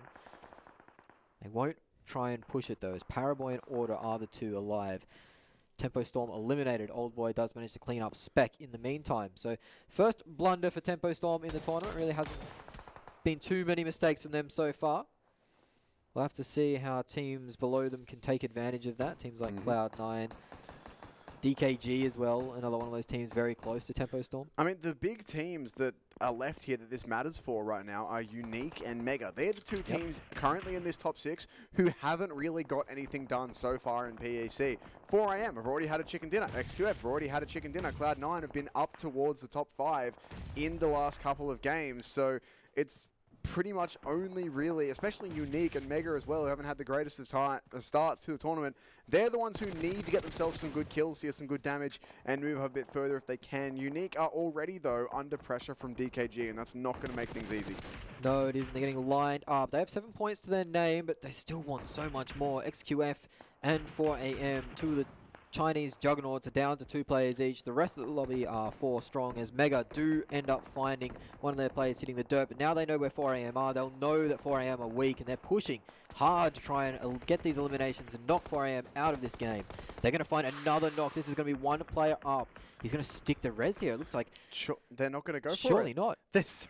The nade's primed. He's going to get off the res as the nade scared him off. He does return, though. He knows that Pons' angle isn't that crash hot to land that nade. I'm amazed that Mega haven't tried to commit for this. I mean, I'm not amazed at all. I understand why they haven't. They're scared of getting third party. They're still worried about just how well 4AM have been playing, but that could have been the team wipe. That said, the knock will certainly help. That is down to just 1 player, and surely this will be 4AM bowing out here to the likes of Mega. Hizaki, that's a little bit too much to be done, surely, at this point. They actually are getting third party here, Mega. C9 are getting involved too, so that will be 4AM out, though. They are gone, and Mega get themselves some much-needed damage. Yeah, they finally get some points on the board, Mega. That's the first 2 kills of the game. But they are only 1 man strong. As you mentioned, Cloud9 had that third party on that engagement the whole time. Cloud9 are very wary of XQF. They managed to clean up one of the kills earlier, so they know where XQF are, and they don't want to be dealing with them. We can see the amount of respect paid to these 2 teams, 4AM and XQF, is quite staggering. As they'll get a knock on them, they'll get a knock on to the player to only make it 1 remaining. They just won't push them. They're just very, very careful. Mega do manage to get both of their players back up, so those knocks not amounting to anything. C9 will be pretty disappointed with that. As you can see, Paraboy with 3 kills to his name. He'll be looking to add to that large tally of his. I believe he's in 2nd place in the kill leaderboard. Sounds about right. Yep. Yeah. Also worth noting, Team Unique currently with 7 eliminations for themselves. They are one of the teams who's been right down the bottom. In the previous 2 games, I believe they've garnered a grand total of 2 points. So they will certainly need to be picking things up here. And they've done that the right way. They've started off with 8 there as they get 1 more done. So Team Unique looking much, much better here as we do move into the deserts of Miramar. Cloud9 on your screens in a compound with enemies on all sides, but Paraboy has been knocked. Unique really want to find that, but wary of the third party. They know how many bullets are coming their way. Need to try and find themselves a bit more damage, and they are at least getting some good info. Unique, down to low ammunition as well, actually. Only 4 shots left on that M24. DKG also taking shots out towards XQF. Cloud9 sitting pretty much smack bang center with the only buildings in the zone. The new zone does shift, and it's favourable for Cloud9. They're still in it, but getting out of those buildings later in the game will be quite difficult. Mega have found themselves with a little car compound and a ridge line to play with. They're going to take some shots and some nade damage, but nothing to knock them just yet, as Unique have 1 player lost to the zone. He will be knocked down, might be able to get back up again. I'm not sure if he's going to be able to get kept down, as Paraboy gets rezzed right into another knock from Uneven. So Uneven, before the tournament even started, said he wanted that jewel, and finally he's got one. He's out for blood. He's like, no, Paraboy, you're not allowed to be in this game. Get out. Unique actually going to take the play, go for the push here, and will be punished for it by DKG, as they are going to lose a player there. So Unique sitting at 8 frags currently. That's so unfortunate. Do lose the first one from their teams. They need to be a little bit careful here not to lose too much more, as they will be wanting to get into that top 3. The 8 kills will very much help. Paraboy's been confirmed now, finally. Uneven's got that duel happening and actually been able to knock and confirm, not just knock multiple times. Unique onto DKG here as well. Big damage on Moxon. They do need these last couple kills, and then a couple more placement points would get them straight back into the thick of things as XQF bear out in 5th. Certainly is. DKG now getting pushed on by Kitsune from Team Unique. He's pretty alone as Moxon, but he's got cover. Mad GG manages to stop the aggression and save his buddy. The Mega boys are firing back onto DKG as well. This is all going Cloud9's way right now. They'll be listening to these fights rain out and even chiming in a little bit. You managed to pick up Yasha, that's going to be a point for them, and Team Unique eliminated. Now we have Cloud9, DKG, and Mega all in the top 3. Cloud9 now rolling out of their compound. They've chosen this as the time for them to start moving and start taking some ground inside these final circles. I mean, this could be a Cloud9 win. This could be the first North American victory here so far in PEC. They've got 4 players up. DKG are down to 3. Oh, that's a big nade too. Res. That is a ridiculously good pair of nades from C9. Beowulf and Percocets both find knocks onto DKG players. They do. That is 2 players down from DKG. One bleeding out on the deck, ways away. He won't be picked up. And the confirm comes out from Uneven's nade onto Mad GG, leaving Mega with 1, DKG with 2. Mega now eliminated by the zone. It is a Cloud9 face-off versus DKG. Moxon's in the bin. He's not going to be able to get picked up. He's just there for information at the moment. Crazy has a lot of work to do from this position. I don't know if he's been spotted. He does have all of C9 bearing down on him, though. Does have a bit of a chance to grab some quick loot from his teammate behind him, but so much to do as DKG's other player, Moxon, does go down. So that leaves just the 2. Cloud9 looking very good to get themselves a win here. It would be 8 kills if they can manage it, which is not the highest win that we will have seen if they pull it off, but it's still a win. And given that they've been placing in the top 5 consistently so far, that would be a very good thing for them. Yeah, Molotovs start to rain out to try and deny some space, find some information. They have managed to pick up one of the players' positions.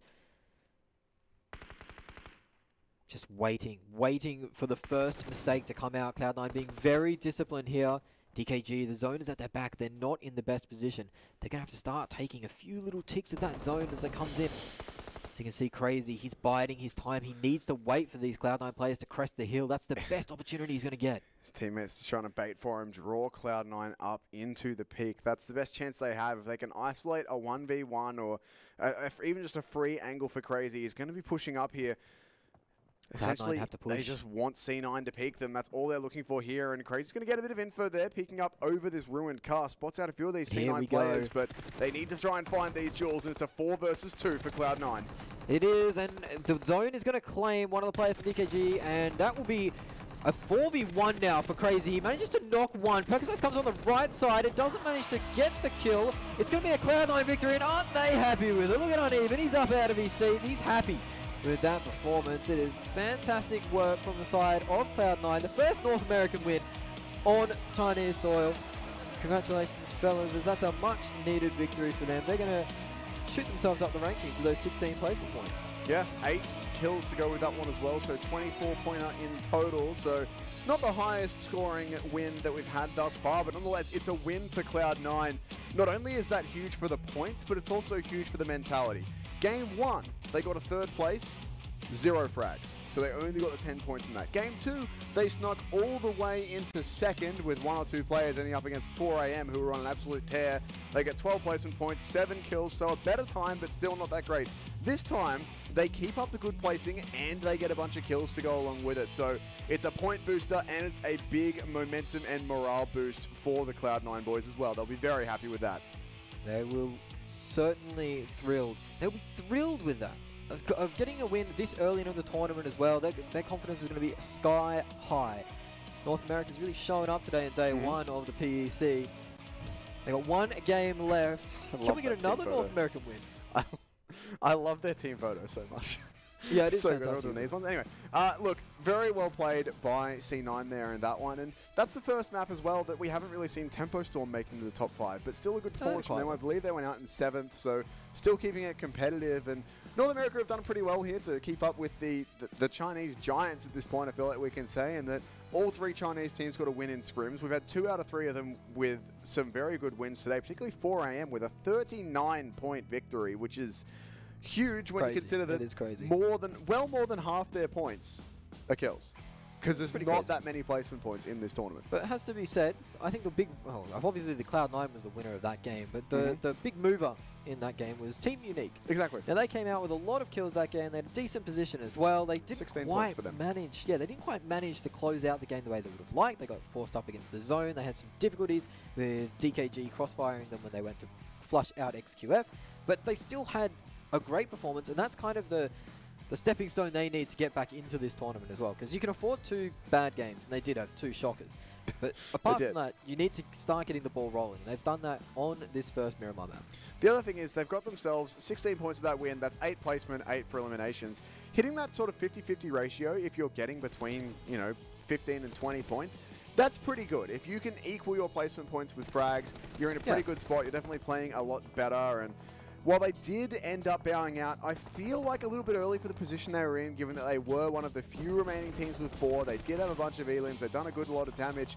They did get knocked out. A bit unfortunate, I think, but they're still going to be pretty happy with the way things went for them there. It's definitely a big, big turnaround from, as you said, the shockers, the 2 1-point games. Yeah, they had those 2 1-point games. They're not what you want to be writing home about. And Mega, another team that survived very well, they managed to get themselves up into 3rd position. I don't believe they had the most amount of kills, but 2. Yeah, surviving that late into the game is always quite nice. But Cloud9, they played that very well. They played it so disciplined, making DKG force the errors. You saw one of the players eventually ended up getting knocked out by the zone because he just had to wait so very long and crazy.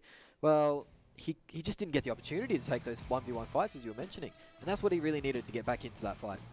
Yeah, I mean, both of the players left in DKG there were really just trying to force an error out of C9, trying to force a peak. They had one player behind a car, or a rock, and then a car, and then another one snaking. And the idea of that in a 2 versus 4 is that you just want someone on Cloud9 to take contact. If you're the player behind the car and someone on C9 swings on you, then maybe your teammate who's lying on the ground a little bit further away can find a frag. And in a 2v4, if you can find 1 kill, just 1, then all of a sudden things are swinging back towards even, and C9 aren't going to be as eager to push you. But the zone gets 1 kill, and they immediately just take the 4v1 pushing through. There was pretty much nothing that Crazy could have done in that situation to get any more than the 1 frag that he managed there. It was all going C9's way at that point. So very well played from them in the end, and a very good start from C9 overall, really. That's 2 top 5 placings and a win.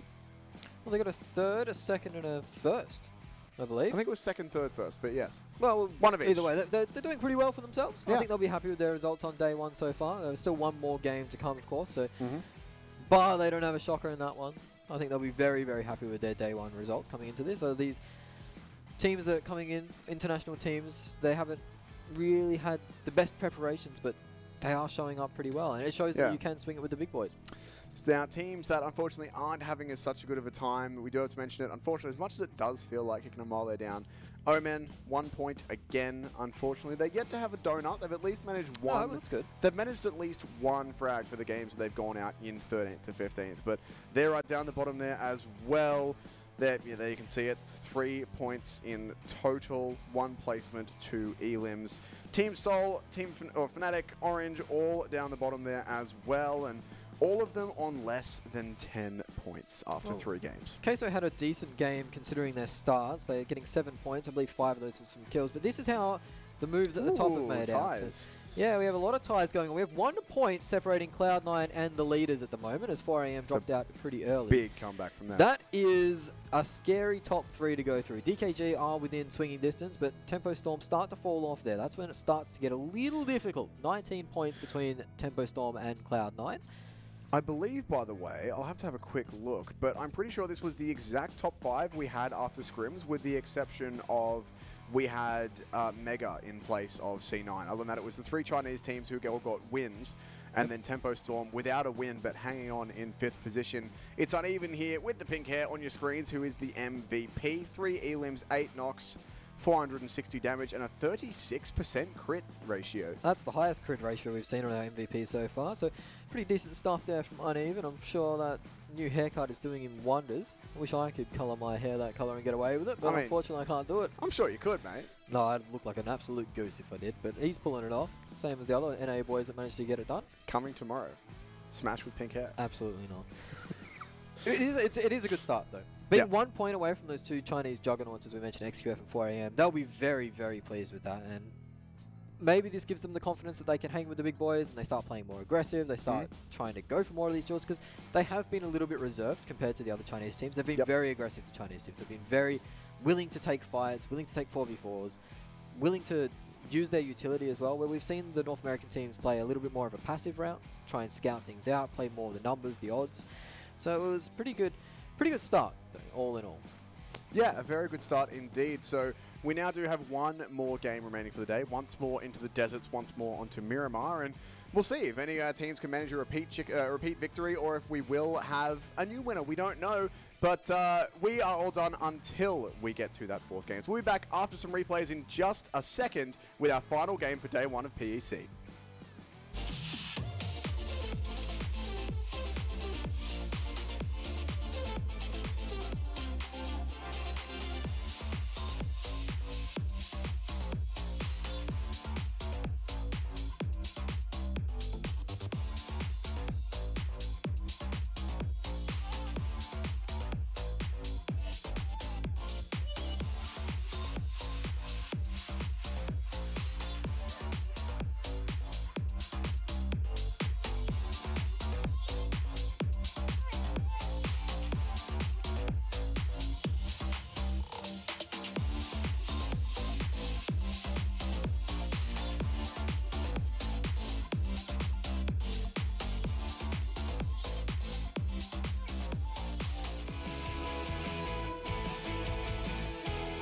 好，各位小伙伴，接下来来到了我们的赛后采访环节，我是主持人 TJ Star 郑奇，站在我旁边的呢就是我们 Colonai 的队员，来先跟大家打个招呼。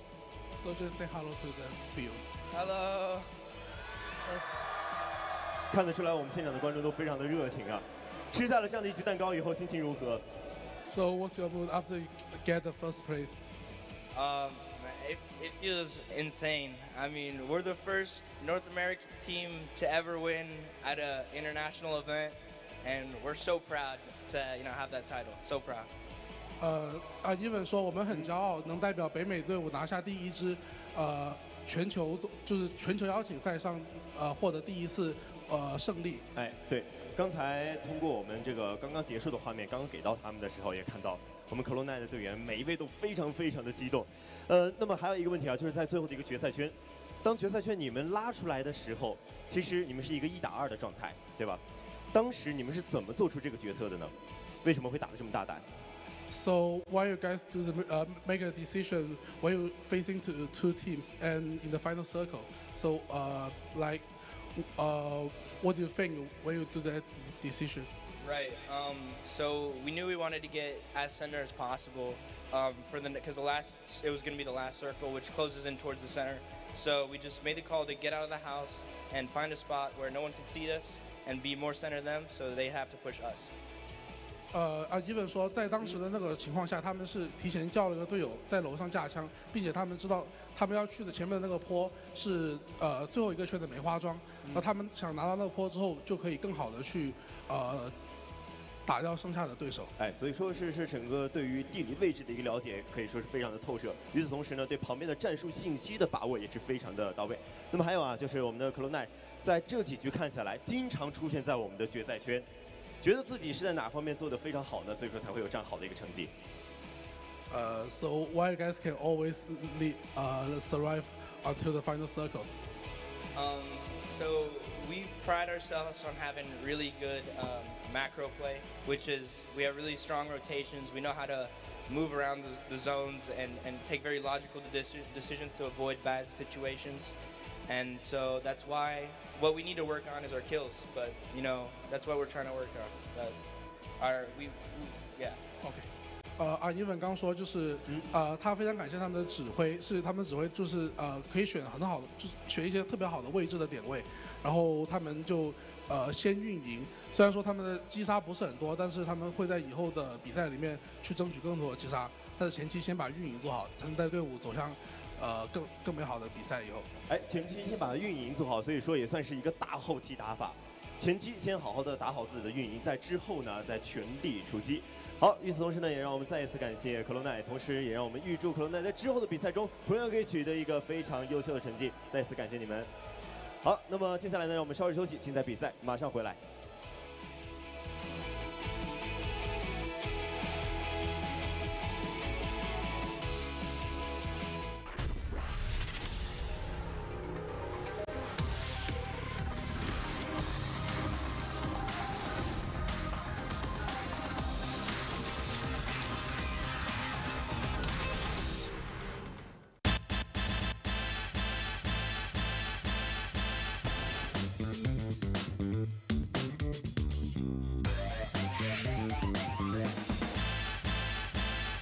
新一代 IX25。忘掉你的过往，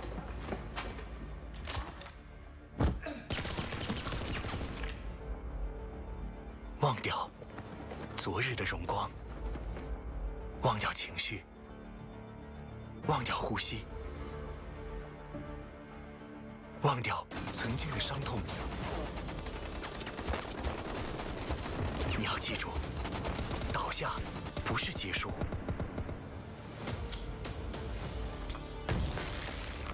我们还可以再次出发。你要记住的是对手的模样。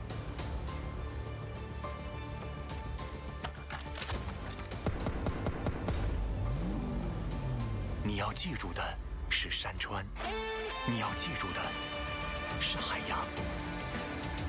即使烟雾弥漫，记住那弹道的方向，战胜他们。忘掉他们，带上你的盔甲，爬低你的身姿，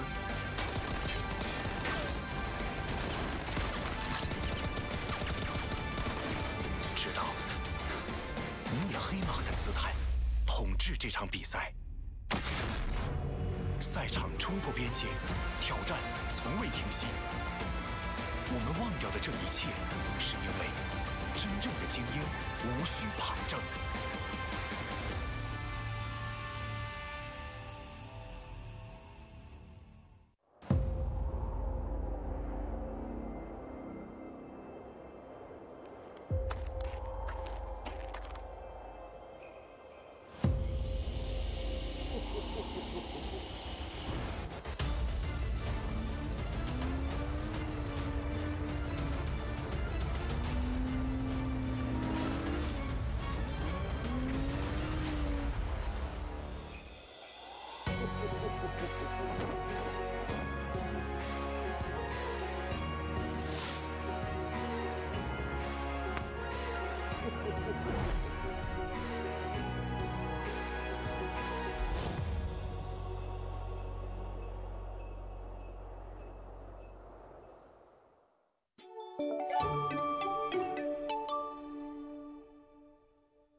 As much as it blows my mind to say it, we are nearing halfway through the Peacekeeper Elite Championship here in China. My name is Brainstorm. I'm still joined by Smash, and we have one more game back to Miramar. A final time for the day. At least we've got 2 more to go tomorrow, of course. 4 more games left after this one in total, but we are getting near the halfway point, and as such, we are getting near the pointy end of things. Yeah, it's getting crazy as well. I mean, we see some tactics change up. We've seen Team Queso and Team Unique change their tactics just a little bit, go more aggressive, start hunting these kills. Who else is going to join them in this tactical change already? I mean, looking at the teams who could make do, or who could definitely do with some some elimination points. We're going here, are we? Fnatic could do with some more, like, Oman, obviously, Soul. Unique, despite having a good game last game, still need a lot more on board. So I wouldn't be surprised. Well, I'm not going to say I wouldn't be surprised, but I would like to see half the lobby just start diving for frags. I'm not going to say it's the best strategy, but it's certainly an entertaining one for us. But we are really starting to see our lobby separate out into the teams who are the absolute top dogs, the teams who are competitive, and then the middle of the pack teams who are having decent performances but not great. But I mean, unsurprising, I think, to everyone as we coming into the event, our top teams are the Chinese teams, are way up there. 2 of our 3 NA teams are looking really, really good as well. So, I mean, none of this is really too surprising, I think, but Team Queso. Yeah, Team Queso are always great to see. These international events, they show up. They are positive, happy young men. Dexy had an absolute banger of a game last game too. We've casted quite a bit of Team Queso, you and I admit having a bit of a soft spot for them, but that's just how much fun they're having all the time. Yeah, they are just happy to be there at the moment. They had a decent enough game last game. It was their better game. They got a few points, 5 elimination points, I believe they managed to climb up themselves. 6. So 6 points in total. So they'll be looking to continue on that form. I mean, it's not out of the realm of possibility as them claiming themselves top 5 position in the tournament, but it is quite a long ways away. As the top 3, 4AM, XQF, and Cloud9, are within 3 points of each other at the moment. So those 2 actually. I think it's 2 53, points. 53, 52. 55? Is it 55, 55, 53? I thought it was Either 53, way. 52. Whatever it is, they're stupidly close together. They are. So They that's are. something else. Like now we add. Normally, like the first couple of games, we've just been looking for the teams who are down low to turn it around to keep themselves competitive. Now we've also got to keep an eye out for our top teams. None of them, no matter how bad a game they have, they could all have 0-point games and they'd still be in contention for the remainder of the tournament tomorrow. But the thing we need to keep an eye out now is we need to look for big discrepancies in points between those 3 teams, between 4AM, Cloud9, and XQF. If any of them has a much better or a substantially better game than the other 2, then they're going to be straight up into first place. Yeah, it's going to start opening that gap, and that's going to be difficult to claim on the next day. Team Soul on your screen, a team that hasn't had the best results so far in this tournament, a team that has had a good result so far in this tournament, are the boys on your screen now. Cloud9 uneven, the MVP of last match. That was a bit of a banger from the boys from NA, and Beowulf on your screen there, closest to screen as well. He's a confident young player. We were talking to him before other tournaments in the past. He mentioned that he feels like their team is just a few games away from really breaking out and being one of the best international teams. And this tournament really has shown that. The ability for them to compete in this lobby is very impressive because it is stacked. As much as the first game for them was a bit of a slower one, they did only manage... Well, they got 3rd place, but with no frags behind it. They've done a lot better since then. A 2nd place with 7 kills. A 1st place with 8 kills. We're going to even here in that last game, 6 frags for himself out of the 8 total that his team got. That is a very big performance from him. Other teams were looking towards to step back up into things as well. Yudu had a really good start, but we haven't seen too much from them. Mega have had a few reasonable results. We want to see them pushing higher, as in other tournaments we've seen them be quite strong. Yeah, we have seen them either dominate or flop, and at the moment they're just in the middle. So we'll have to see where they end up. They're going to be at the top or bottom. Yeah. As we do make our way into the final game of the day, the final Miramar of the day too. We get to see this beautiful stage one more time. It is so sick. Phenomenal, this stage. It's massive. You can see the team is very comfortable in their little booths as well. Come on to the XQF guys. They're looking for a chicken dinner. They're looking for a big win to try and catch themselves up, set themselves on top of the pops, I should say. As we zoom out to all our player cameras for one last time today. Who's your pick? To take out the game? Yeah, take out the game.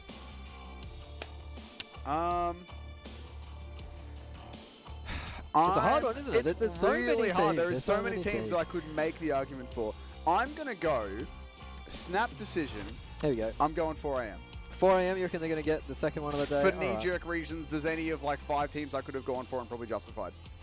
All right, well, I mean, 4 AM didn't have the hottest showing on the first Miramar of the day, and this plane path is a pretty rude one, That's actually. exclusive. That gets rid of a good half of the map. I mean, having a look at our teams who like to be further down south, that's...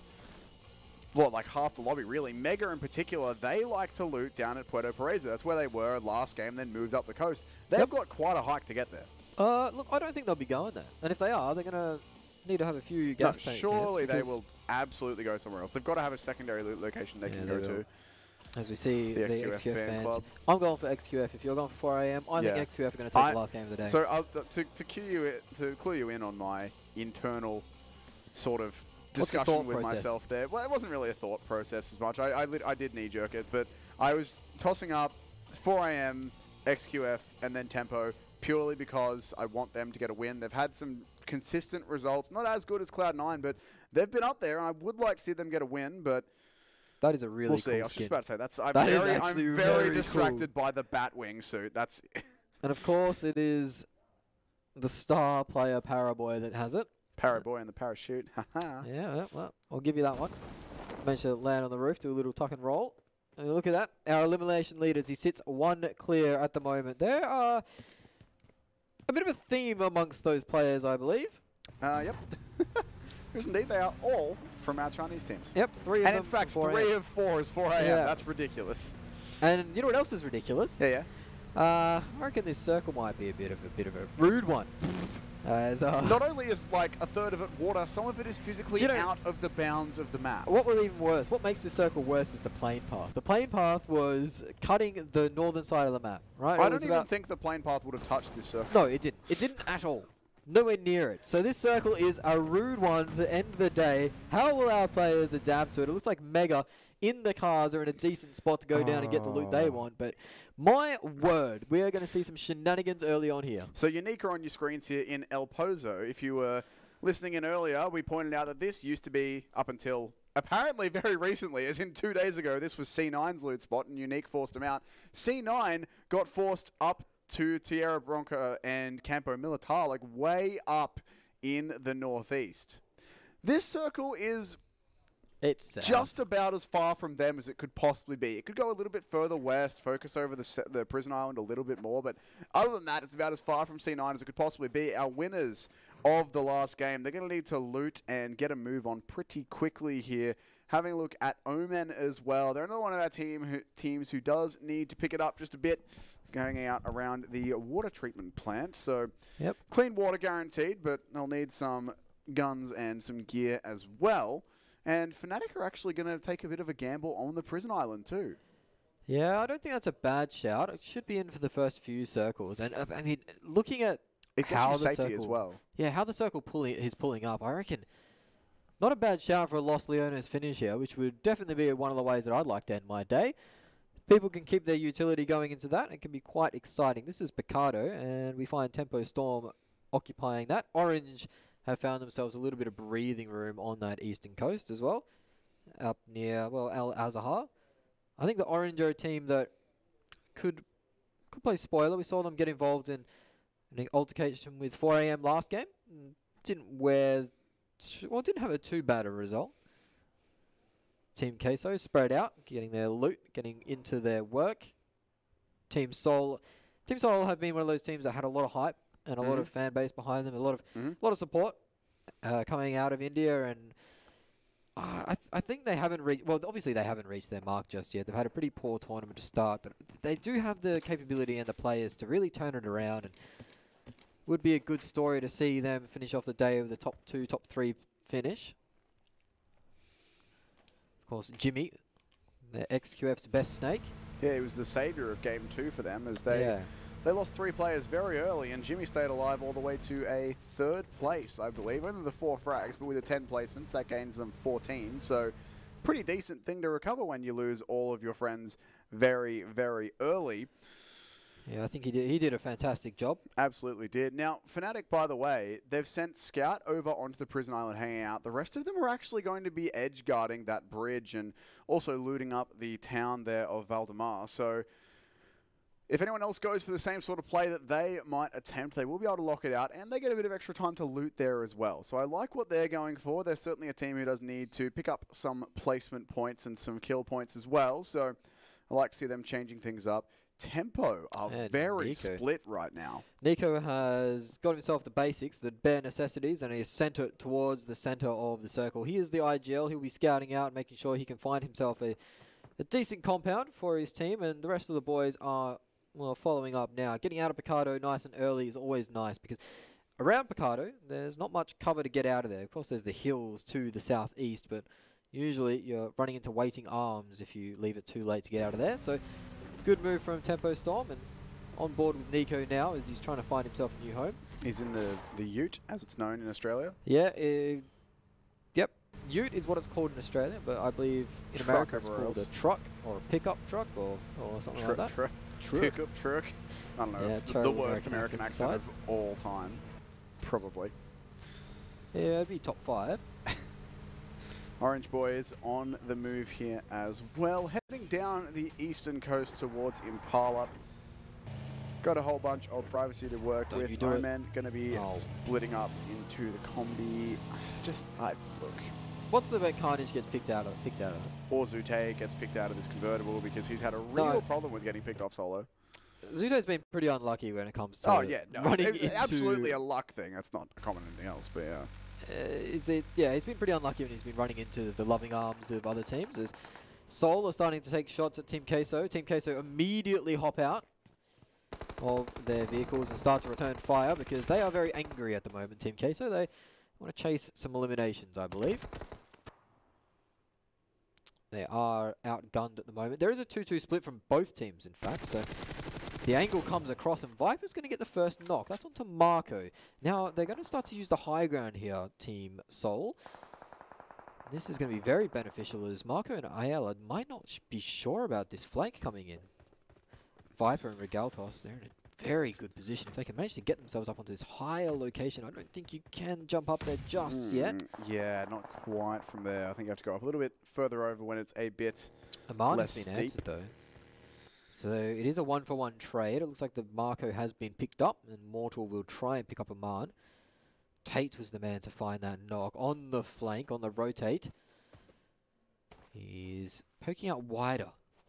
This is very, very awkward engagement, in fact. As the other two players from Team Seoul aren't in really a position, because they couldn't get up that high ground, to take advantage of being above Ayala and Marco.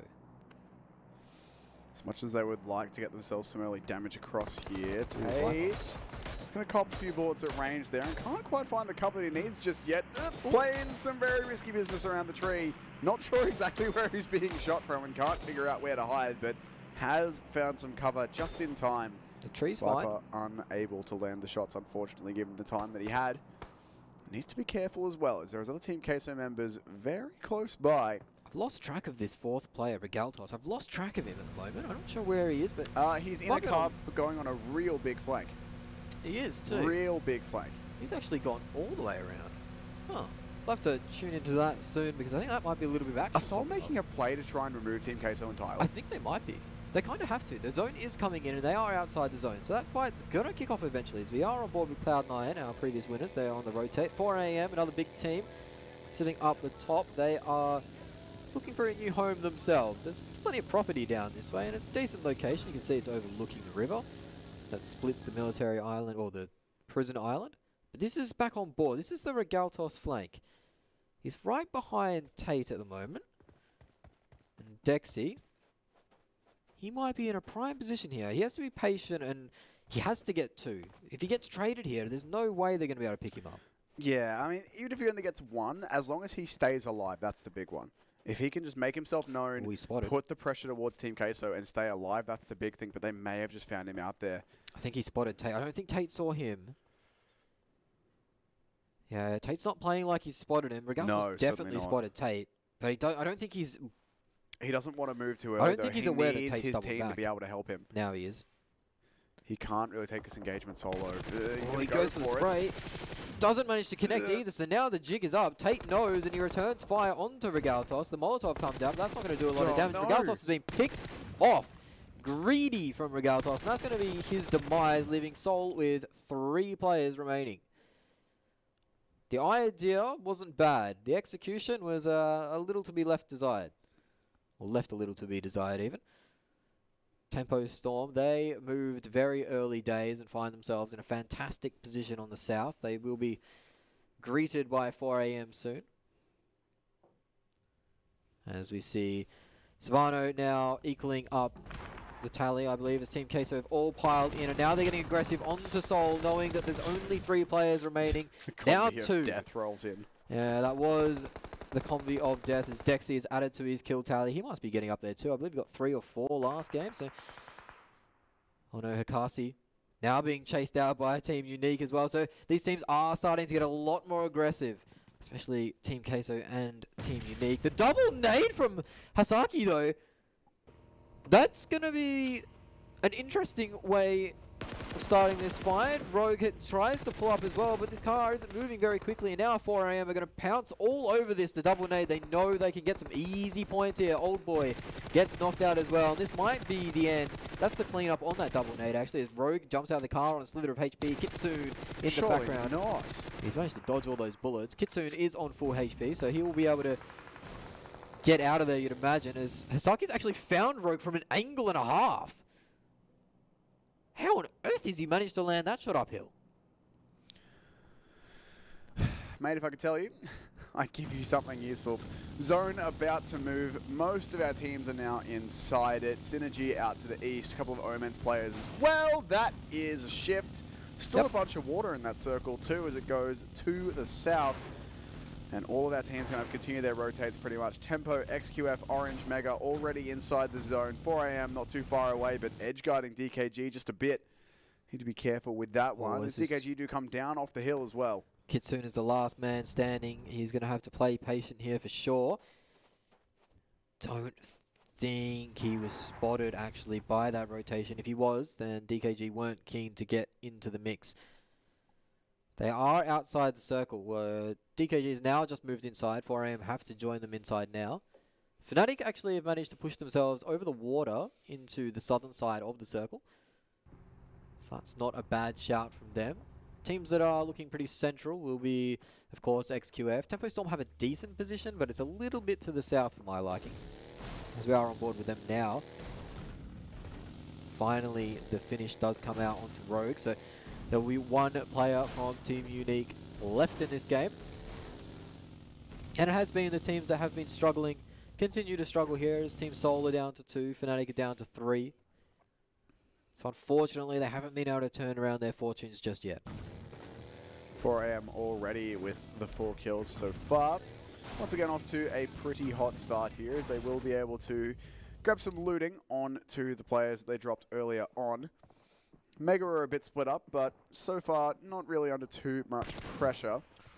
Ooh, this is Yudu versus 4AM for the 4th game in a row. These two squads are going to find each other. Jumpers managed to just escape, but Manpig's actually hopped out of the vehicle and tried to take Svano out. He's on a slither of HP, managed to land one headshot. That might scare him off his line for that second needed to recover.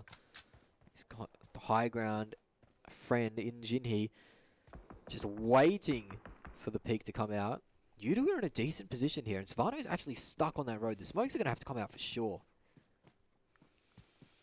Not a lot of freedom for them to move here without some sort of utility.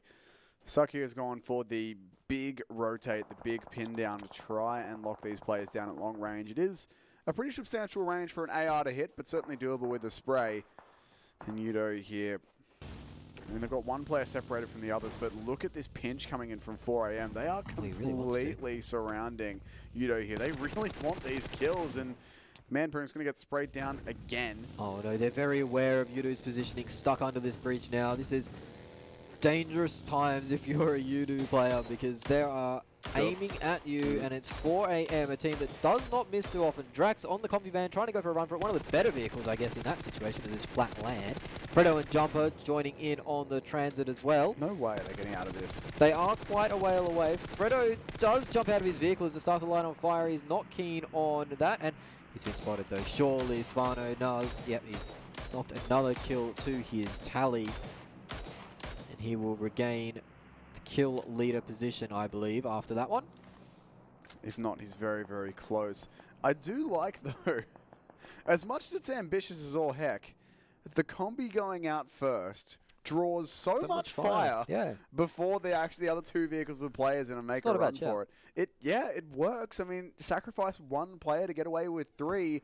While it doesn't work out the way they probably planned it, they lose one of the players in the middle, not the big attention-seeking combi. They still get away with 3 players from that, which, all things considered, I thought they were going to die under that bridge. So it's not the worst outcome for them. Yeah, I definitely thought that was going to be the end of the road. That bridge was going to be where they lie, but no, they managed to escape, live another day, as Team Queso are rotating on the southern coast as well. Looks like everyone's keen to go past 4AM at the moment. Not something I had advise doing. A lot of teams are finding themselves on this beach. Omen, Fnatic, Yudu, all being forced onto this beach, and now Team Queso as well. So could see some fun in the sun down there in a minute. I think the next circle might force them all together a bit. 4AM are continuing to pile on the damage here, by the way. They've already taken down one Team Queso player. They know another's in the water. Tate's going to take a bunch of damage. That's another car explosion kill for 4AM. They do know that Dexy's out there somewhere in the water. Of course, with the X-ray, it's pretty easy for us to see, but much more difficult for Svano. But still, they're keeping an eye on it, and they've actually sent Suck over to do the job. They're up ruthless. Close and personal. He knows his player has to be out here somewhere. He can see his car in the water. He'll finish the job on that one just in case he was close by. But as you say, Dexy's got to breathe at some point. It looks like he is actually tanking some damage to his health in order to get a bit further away without coming up. But unless he wants to die to this water, he's got to service at some point, and he doesn't have much more time before he can come up. Tell you what, got a set of lungs on him. Comes up and gets found out immediately. Dexy goes down. He sacrificed so much health to try that. I think that's probably the only way you're going to get out of there. Oh, 100%. It's the only play you can make, but 4AM was so aware. They certainly were. As the last player from Team Queso is hiding out, and I believe he will go down to the zone. I don't think, well, there's much left in it for Team Queso. So they haven't been able to get the ball rolling, get the game going on just yet. Unfortunately for them, their poor struggles or their poor start continues to this tournament. And it's, I mean, by the end of this game, we're looking at 50% of the games for the tournament all done and dusted. So your poor start is rapidly becoming a setup for a poor finish. For a lot of these teams don't have too many points thus far. Of course, they all still do have a chance to turn it around, but as is always the case in a tournament like this where it's not about, you know, it's not like a lot of other esports which are 1v1 or team v team or whatever. In a big group situation like this, you're just leaving it later and later for you to pull out some massive game or other. How quick is this from Suck, by the way? Oh, there he is, see ya. Yeah, he was wise to the antics. Soon as he was given the opportunity, he took full advantage of it. 4AM on the move. They had to move eventually. They couldn't keep gatekeeping forever, unfortunately for them. They would have loved to, but the zone did move away from them. They might meet another Chinese powerhouse in DKG. Moxon has his eyes peeled out, looking for any sort of movement, and 4AM might be the only movement he sees. Mega found themselves smack bang center of the zone in a fantastic position. This next zone was pretty friendly, actually. It just eliminated pretty much all of the water. Kept in the eastern side of play. So no team's really going to be shoved out too bad by this.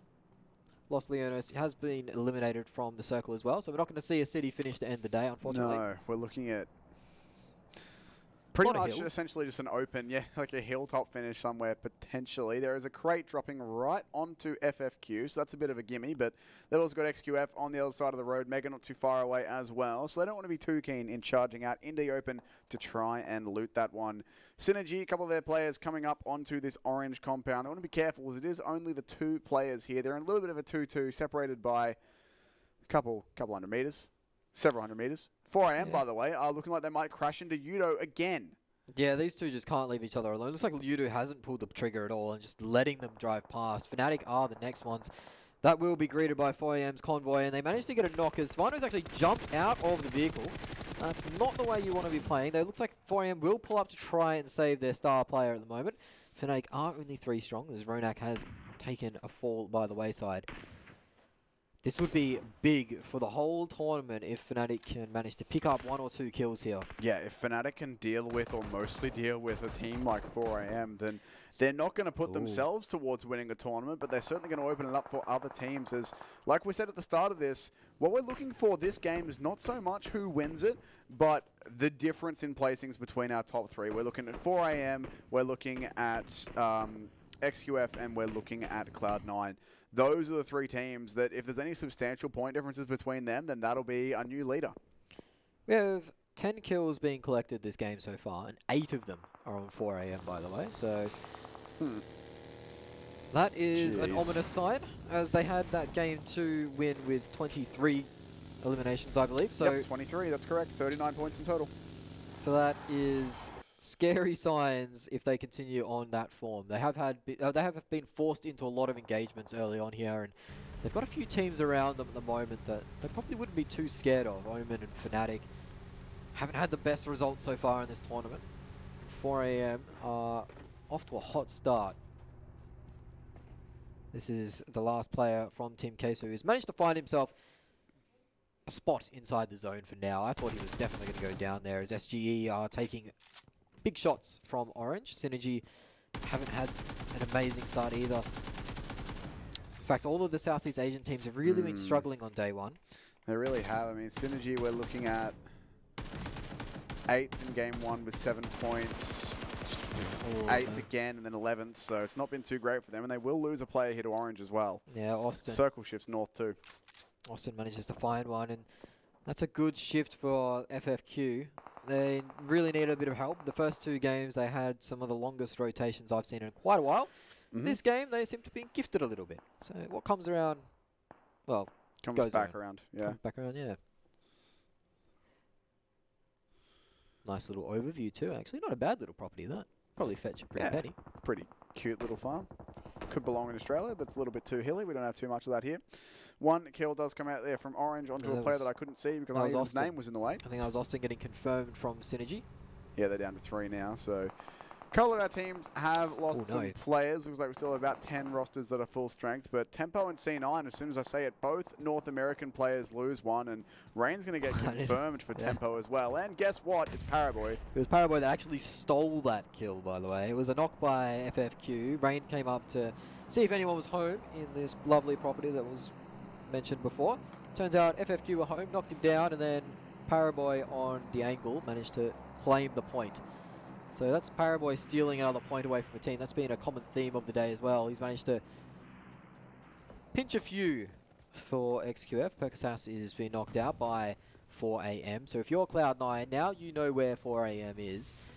Your direct competition. So decisions have to be made whether you want to take the fight or whether you want to avoid them. Looks like they're going to leave Percasas for dead. Unfortunately, yep. That's fine. That's shame they didn't stick around, actually, because that could have been a pick-up there.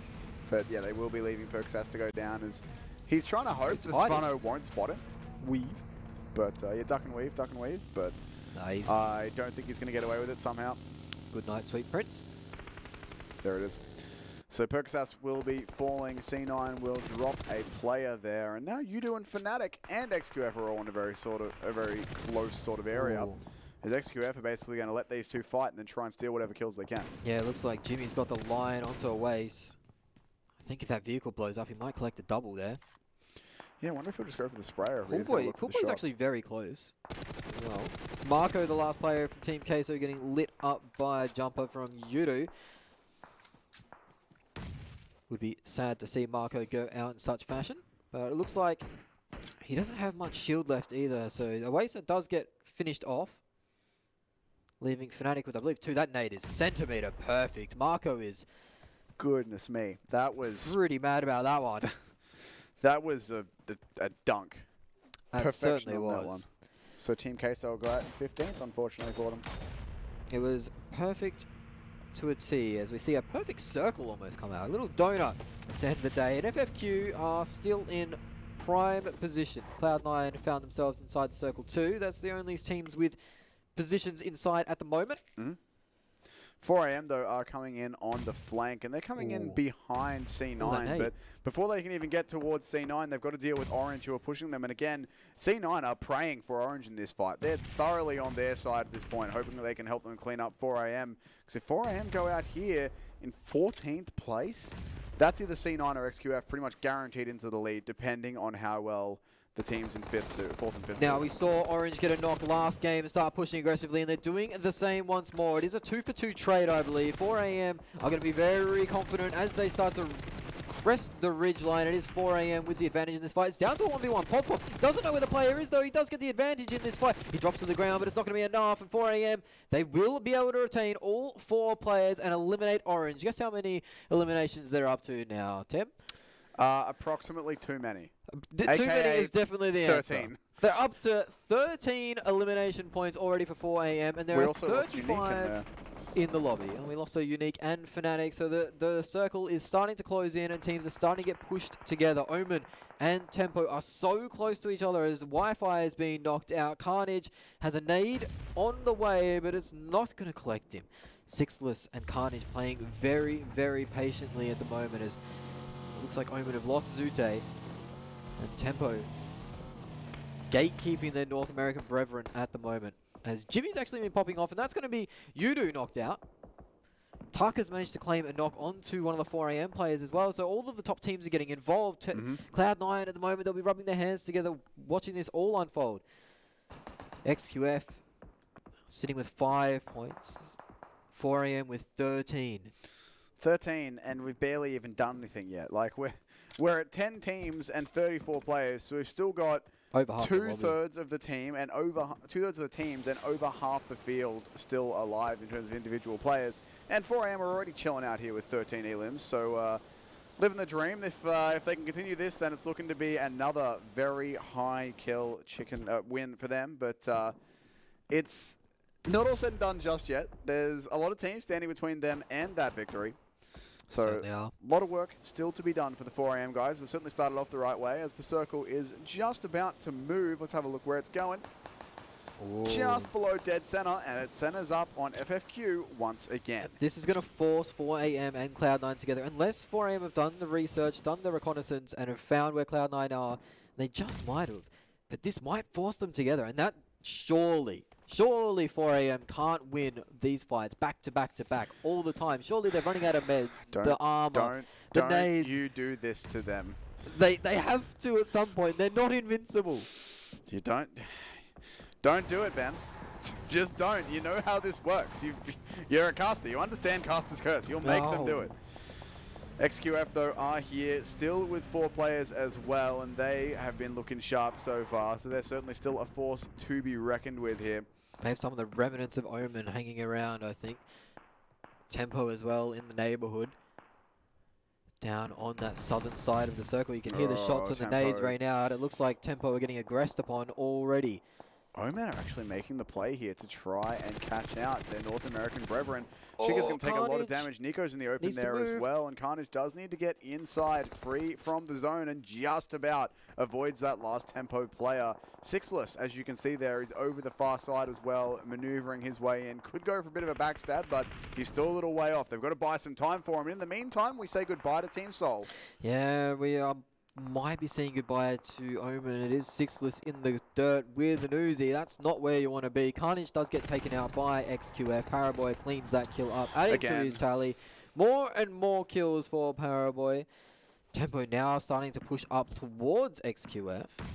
Only 3 strong though. They're in a dangerous position. It can be quite difficult to throw these nades downhill as mentioned, but if you can time it just right, it's pretty impossible to run away from. That one might be a little too hot. It's a little too deep, unfortunately, but still good work being done here by XQF as they've already got themselves 6 frags. Omen go out. Order! Jeez. He's pushed up and claimed 2. He's cleaning up Tempo single-handedly. Nico, the last man alive, and he's hungry for these finishes, is Order. Nico with all of the work to do now. The hope of staying in the top 5 at the end of the day really is resting on his shoulders at the moment. Chica gets taken out, finished off by Order. Taka from FFQ is being aggressed upon by 4 AM. They managed to avoid Cloud9. They've run into FFQ. Nico gets taken out. That's Tempo Storm out in 8th. Wow, this fight is very close quarters combat. If anyone can beat 4 AM, it's a victory for the likes of C9 and XQF, but of course, all of those teams still with multiple players up. 3 up for Cloud9, 4 AM 3 and 1 knocks. They can get back to full strength, and SQF chilling out. 4 players, 8 frags thus far, all sitting in this house on your screen. FFQ above them on the hill. Synergy pinning them down as well. So once again, a bit of an awkward multiple angle fight, 3-way fight. Mega, though, are coming out the worst of this one as Paraboy. Lit up. Sitting in front of a car that's not even blown up, doesn't care. No, he does think he's invincible, does Paraboy, but 4AM are actually in a really rough position at the moment as they have Cloud9 below them. Mega coming up from the south, Synergy coming up from the north, and in their way is FFQ. One of the players from FFQ is knocked out by another nade. And another nade comes through, getting another knock for 4AM. Their nade usage today has been absolutely perfect. Hisaki has got 5 eliminations for the match, as you saw just there. Svano knows where Cloud9 is. Beowulf trying to hide behind that vehicle. The eliminations do come through. The Chinese teams have eliminated Mega in a combined effort and are now turning their attention to Synergy. How are 4AM still 4 strong? They've eliminated Synergy. They're up to 21 eliminations in this game alone. And there's still 5 teams left. What the hell is this? There's 13 players alive that they can claim still. Order from XQF has found Zinhi, and he's found his head too. That's going to be an easy knock, but Hasaki is behind that wall. He can find the nade. Maybe. No, not quite. As FFQ claim a double nade. Order spraying around the corner. Isn't going to be able to get the knock. He's running out of ammo. 3 left. Mini does come out, but it's not enough. Another knock, but Paraboy is coming through for the cleanup, and he is going to find the player for him. Hisaki is done and dusted, finished. Zinhi bleeding out around the corner. He's been knocked a few times too, so that's not going to last too long. Svano. Dude, the key. He gets another nade onto Paraboy. Yes, he knocks. Well, they knocked out their player, but they're not going to get that revive anyway. The XQF 4AM fight continues, and my lord, surely that is 4AM going out. 23 kills to their name in the game, though. And look at this, it's like it's been our top 4 for the last couple of fights, now the last couple of circles, I should say. It's now Cloud9 and XQF 3, and DKG I should say, 3, and 1 for XQF. So this is some of our top teams still left in it. XQF and there's the 1 player left, and he'll surely be found. Coolboy will bow out, so now C9 are in with a chance for their second chicken dinner, but they're all going to pile in the 1 car, and that's with them all done! Crazy gets the double. Pyro's the last man standing, and what a turn of events. It's DKG to clean up the scraps. Pyro now on the run. He needs to move more central, but it is controlled by DKG. They have the higher ground. It's over, Pyro. It would have been really good if that nade killed him there, actually, but it didn't. So I've been left on a bit of a cliffhanger. Yeah. It's unfortunate. Yeah, you really had that all set up, and then nope, sorry. No, sorry, bud. It didn't bounce over the hay bales, but that's all right. DKG, 3-man strong. They know exactly where he is too. It's only a matter of time. Pyro needs to get these 1v1s. That nade's going to land in his pocket, and that's going to seal the game. It will be DKG to claim the 4th game of the day, leaving all Chinese teams to pick up 1 for the day. So just like the scrims yesterday, we saw all the Chinese teams get a win each, and then 1 team from another region grab a win, and Tempo Storm in 5th. And I think that's pretty much how we're going to end up here. It's C9 instead of Mega who grabbed the non-Chinese win, but all 3 Chinese teams have played very well. C9, I think, I mean, they've been my team of the day. If 4AM hadn't got 23 frags there without winning, then C9 might have just put themselves into 1st place. But I think with the sheer amount of, well, not even think, I know that with the sheer amount of points that 4AM got, they are going to stay on top. C9, though, I would say even the team of the day, top 3, all 4 games. Now, I think 4AM had 1 game that wasn't so great, and the others were all bangers. The very first game they came 9th. The 3rd 1, game 2, 3rd game they came 6th, and then that game they came 3rd, but with a billion kills. So, what are you going to do? Well, when they go big, they certainly go big, as they managed to claim 23 kills. I believe that's for the 2nd time they've done that. Yes, well. that is double 23s for them. The other time was in their victory in game 2. That is some incredible numbers put up by 4AM today. XQF have been ever so consistent, claiming themselves a lot of points as well. Excellent play out from them. Cloud9 really hanging it with the big boys, though. Just as I've said that, I realized I can't do maths. They got 21 kills, not 23. Because you get 10 points for second. Oh, wait. Yeah, no, sorry. 10 points for 3rd place, and they got 31 total. I can do maths. Very, very good. Very, very good. Well, what a day we've had in the PEC, the first one, and we've seen teams turn up, and we've seen some big plays as well. And the utility usage out of these players is out of this world. Yeah, it's been ridiculous how many nades. I mean, it's mostly just been a lot of HE nade damage. We've seen a lot of decent smoke usage, Molotovs very sparingly, but so many HE knocks, particularly from our Chinese teams and the NA teams as well, have been getting amongst it. But 4AM, their nade usage is nuts. It's out of this world. They're using nades in ways that I thought you impossible or couldn't. Well, as well as the timings as well. They're keeping them for all these right fights. I mean, you see the end fight there, the final 5-4 teams all going out in one compound, and they still have pockets and pockets full of nades. I don't know where they're storing them. I don't want to know at this point, but it's They've just got, crazy. like, the biggest nade belt you've ever seen. Yeah, the utility belt for these blokes is out of this world. But again, they've been putting up amazing performances, and that top 4 are really starting to pull away from the rest of the competition there. With DKG claiming that last victory, I think they'll be moving up into 4th place. So, I mean, obviously we'll see the leaderboard in a little bit. We've got to confirm all of this, but 4AM with 31 points in that game should now have bought themselves a bit of space into 1st place. But Cloud9 with 4 top 3s in a row, as well as one of those being a win, they're going to be right on their tails in, probably 3rd, I'd say. Cloud9 will still retain 3rd, yeah. I'll have to see how it goes. And then XQF getting themselves 23 there. So C9 we've got, I wrote it down, where is it? 14 points in total.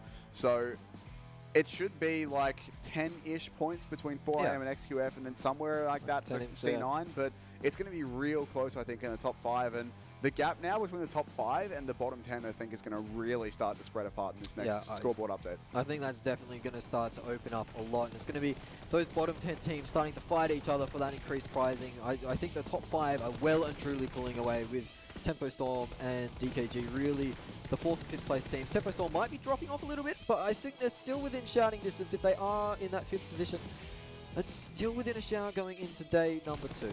And as we see the highlights being pulled out now, Jimmy had some nasty knocks coming through, but this is the final fight.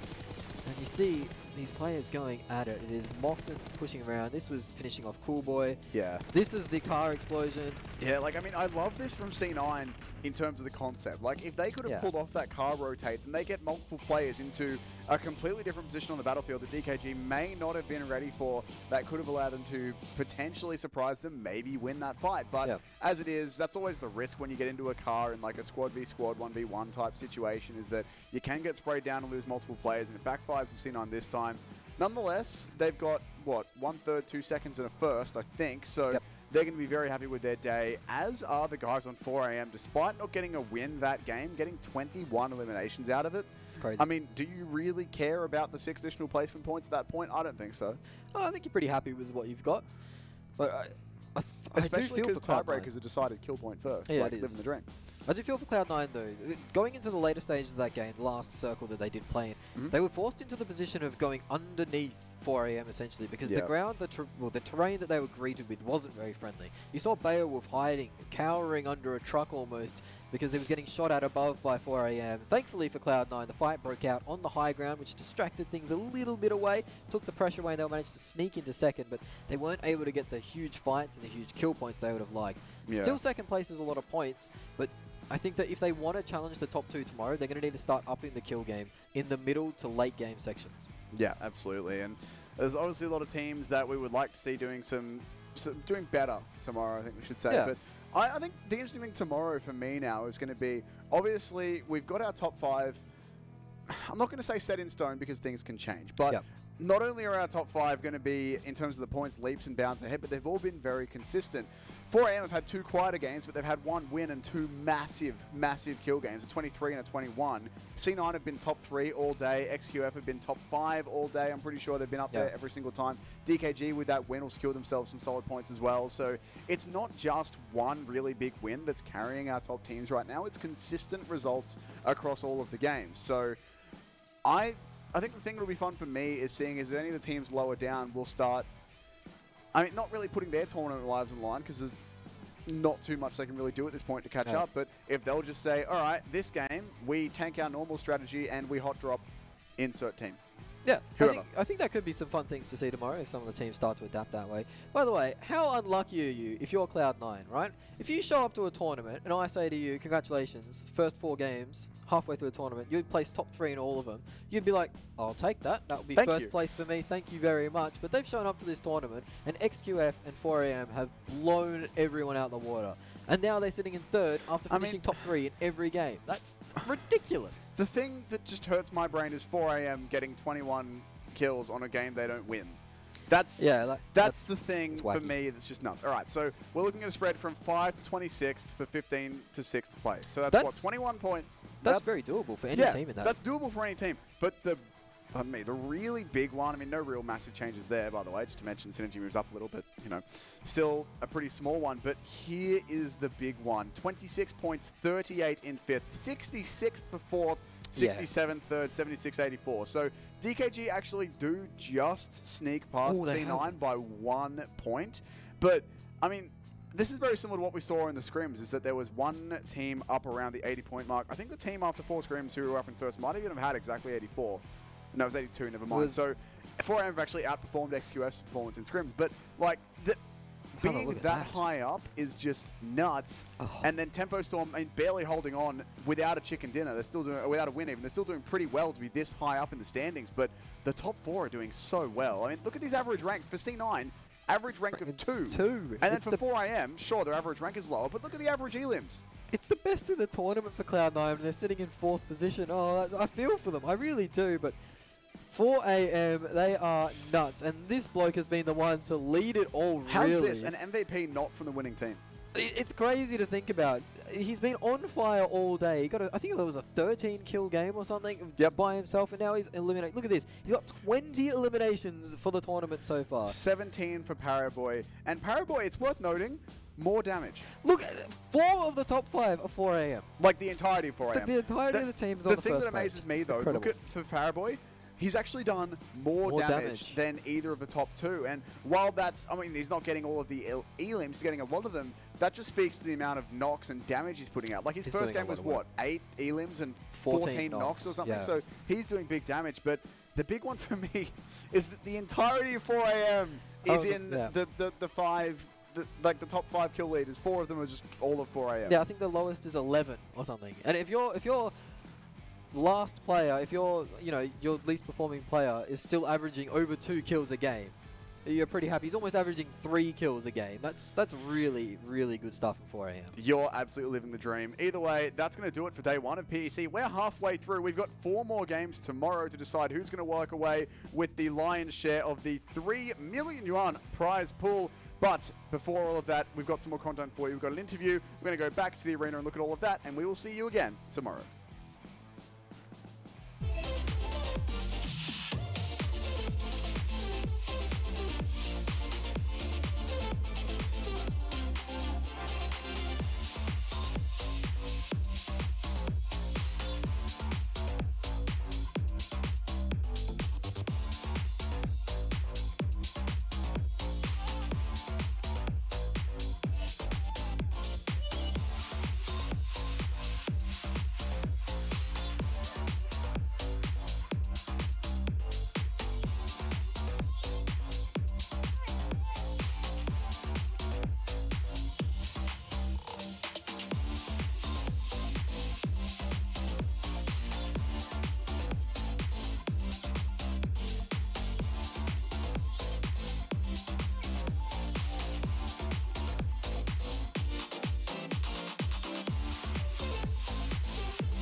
好，各位小伙伴，接下来来到了我们的赛后采访环节，我是 TJ Star 郑奇，站在我旁边的呢就是我们 DKG 的麦绿素，来先跟大家打个招呼。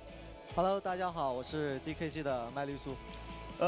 今天呢，我们也听到了现场的呼声呀，今天是非常之圆满的一天，因为我们中国队的3支队伍啊，全部都各分到了一块蛋糕，吃下了最后一块蛋糕，现在感觉心情如何？心情非常的激动吧，非常激动，很不容易，不容易是吧？非常开心。对，而且与此同时啊，在最后所面对的对手还是 C9。在上一局 C9 吃到蛋糕的那一局，面对的就是你们。那么你们如何评价一下 C9 这支队伍呢？我我觉得 C9这支战队是在运营上和枪法上都是一支很不错的战队，实力非常强劲。哎，还算是一支颇有建树的一支战队，对吧？对。还有就是在刚才的一个决赛圈呀，其实 DKG 的这个启动的时机选的是特别的恰当。当时你们是怎么选择这个启动时机的呢？是怎么分析场上的最后决赛圈的一个局势的呢？当然归属于我们狂哥哥。归属于狂哥哥。对，在这里 Q 一下自己的队友。该出手时就出手嘛，重拳出击了。该出手时就出手。对，风风火火闯九州。对的。对，所以说看到最后的 DKG 直接就是扎到了这个圈中心，而且是选择了非常恰当的一个时机，对吧？对的。哎，好，那么在这里呢，也让我们恭喜我们的 DKG 在最后的一局比赛，终于是吃到了一局的蛋糕。同时呢，也非常感谢麦丽素接受我的采访。那么接下来呢，就让我们把我们的时间交还给解说席。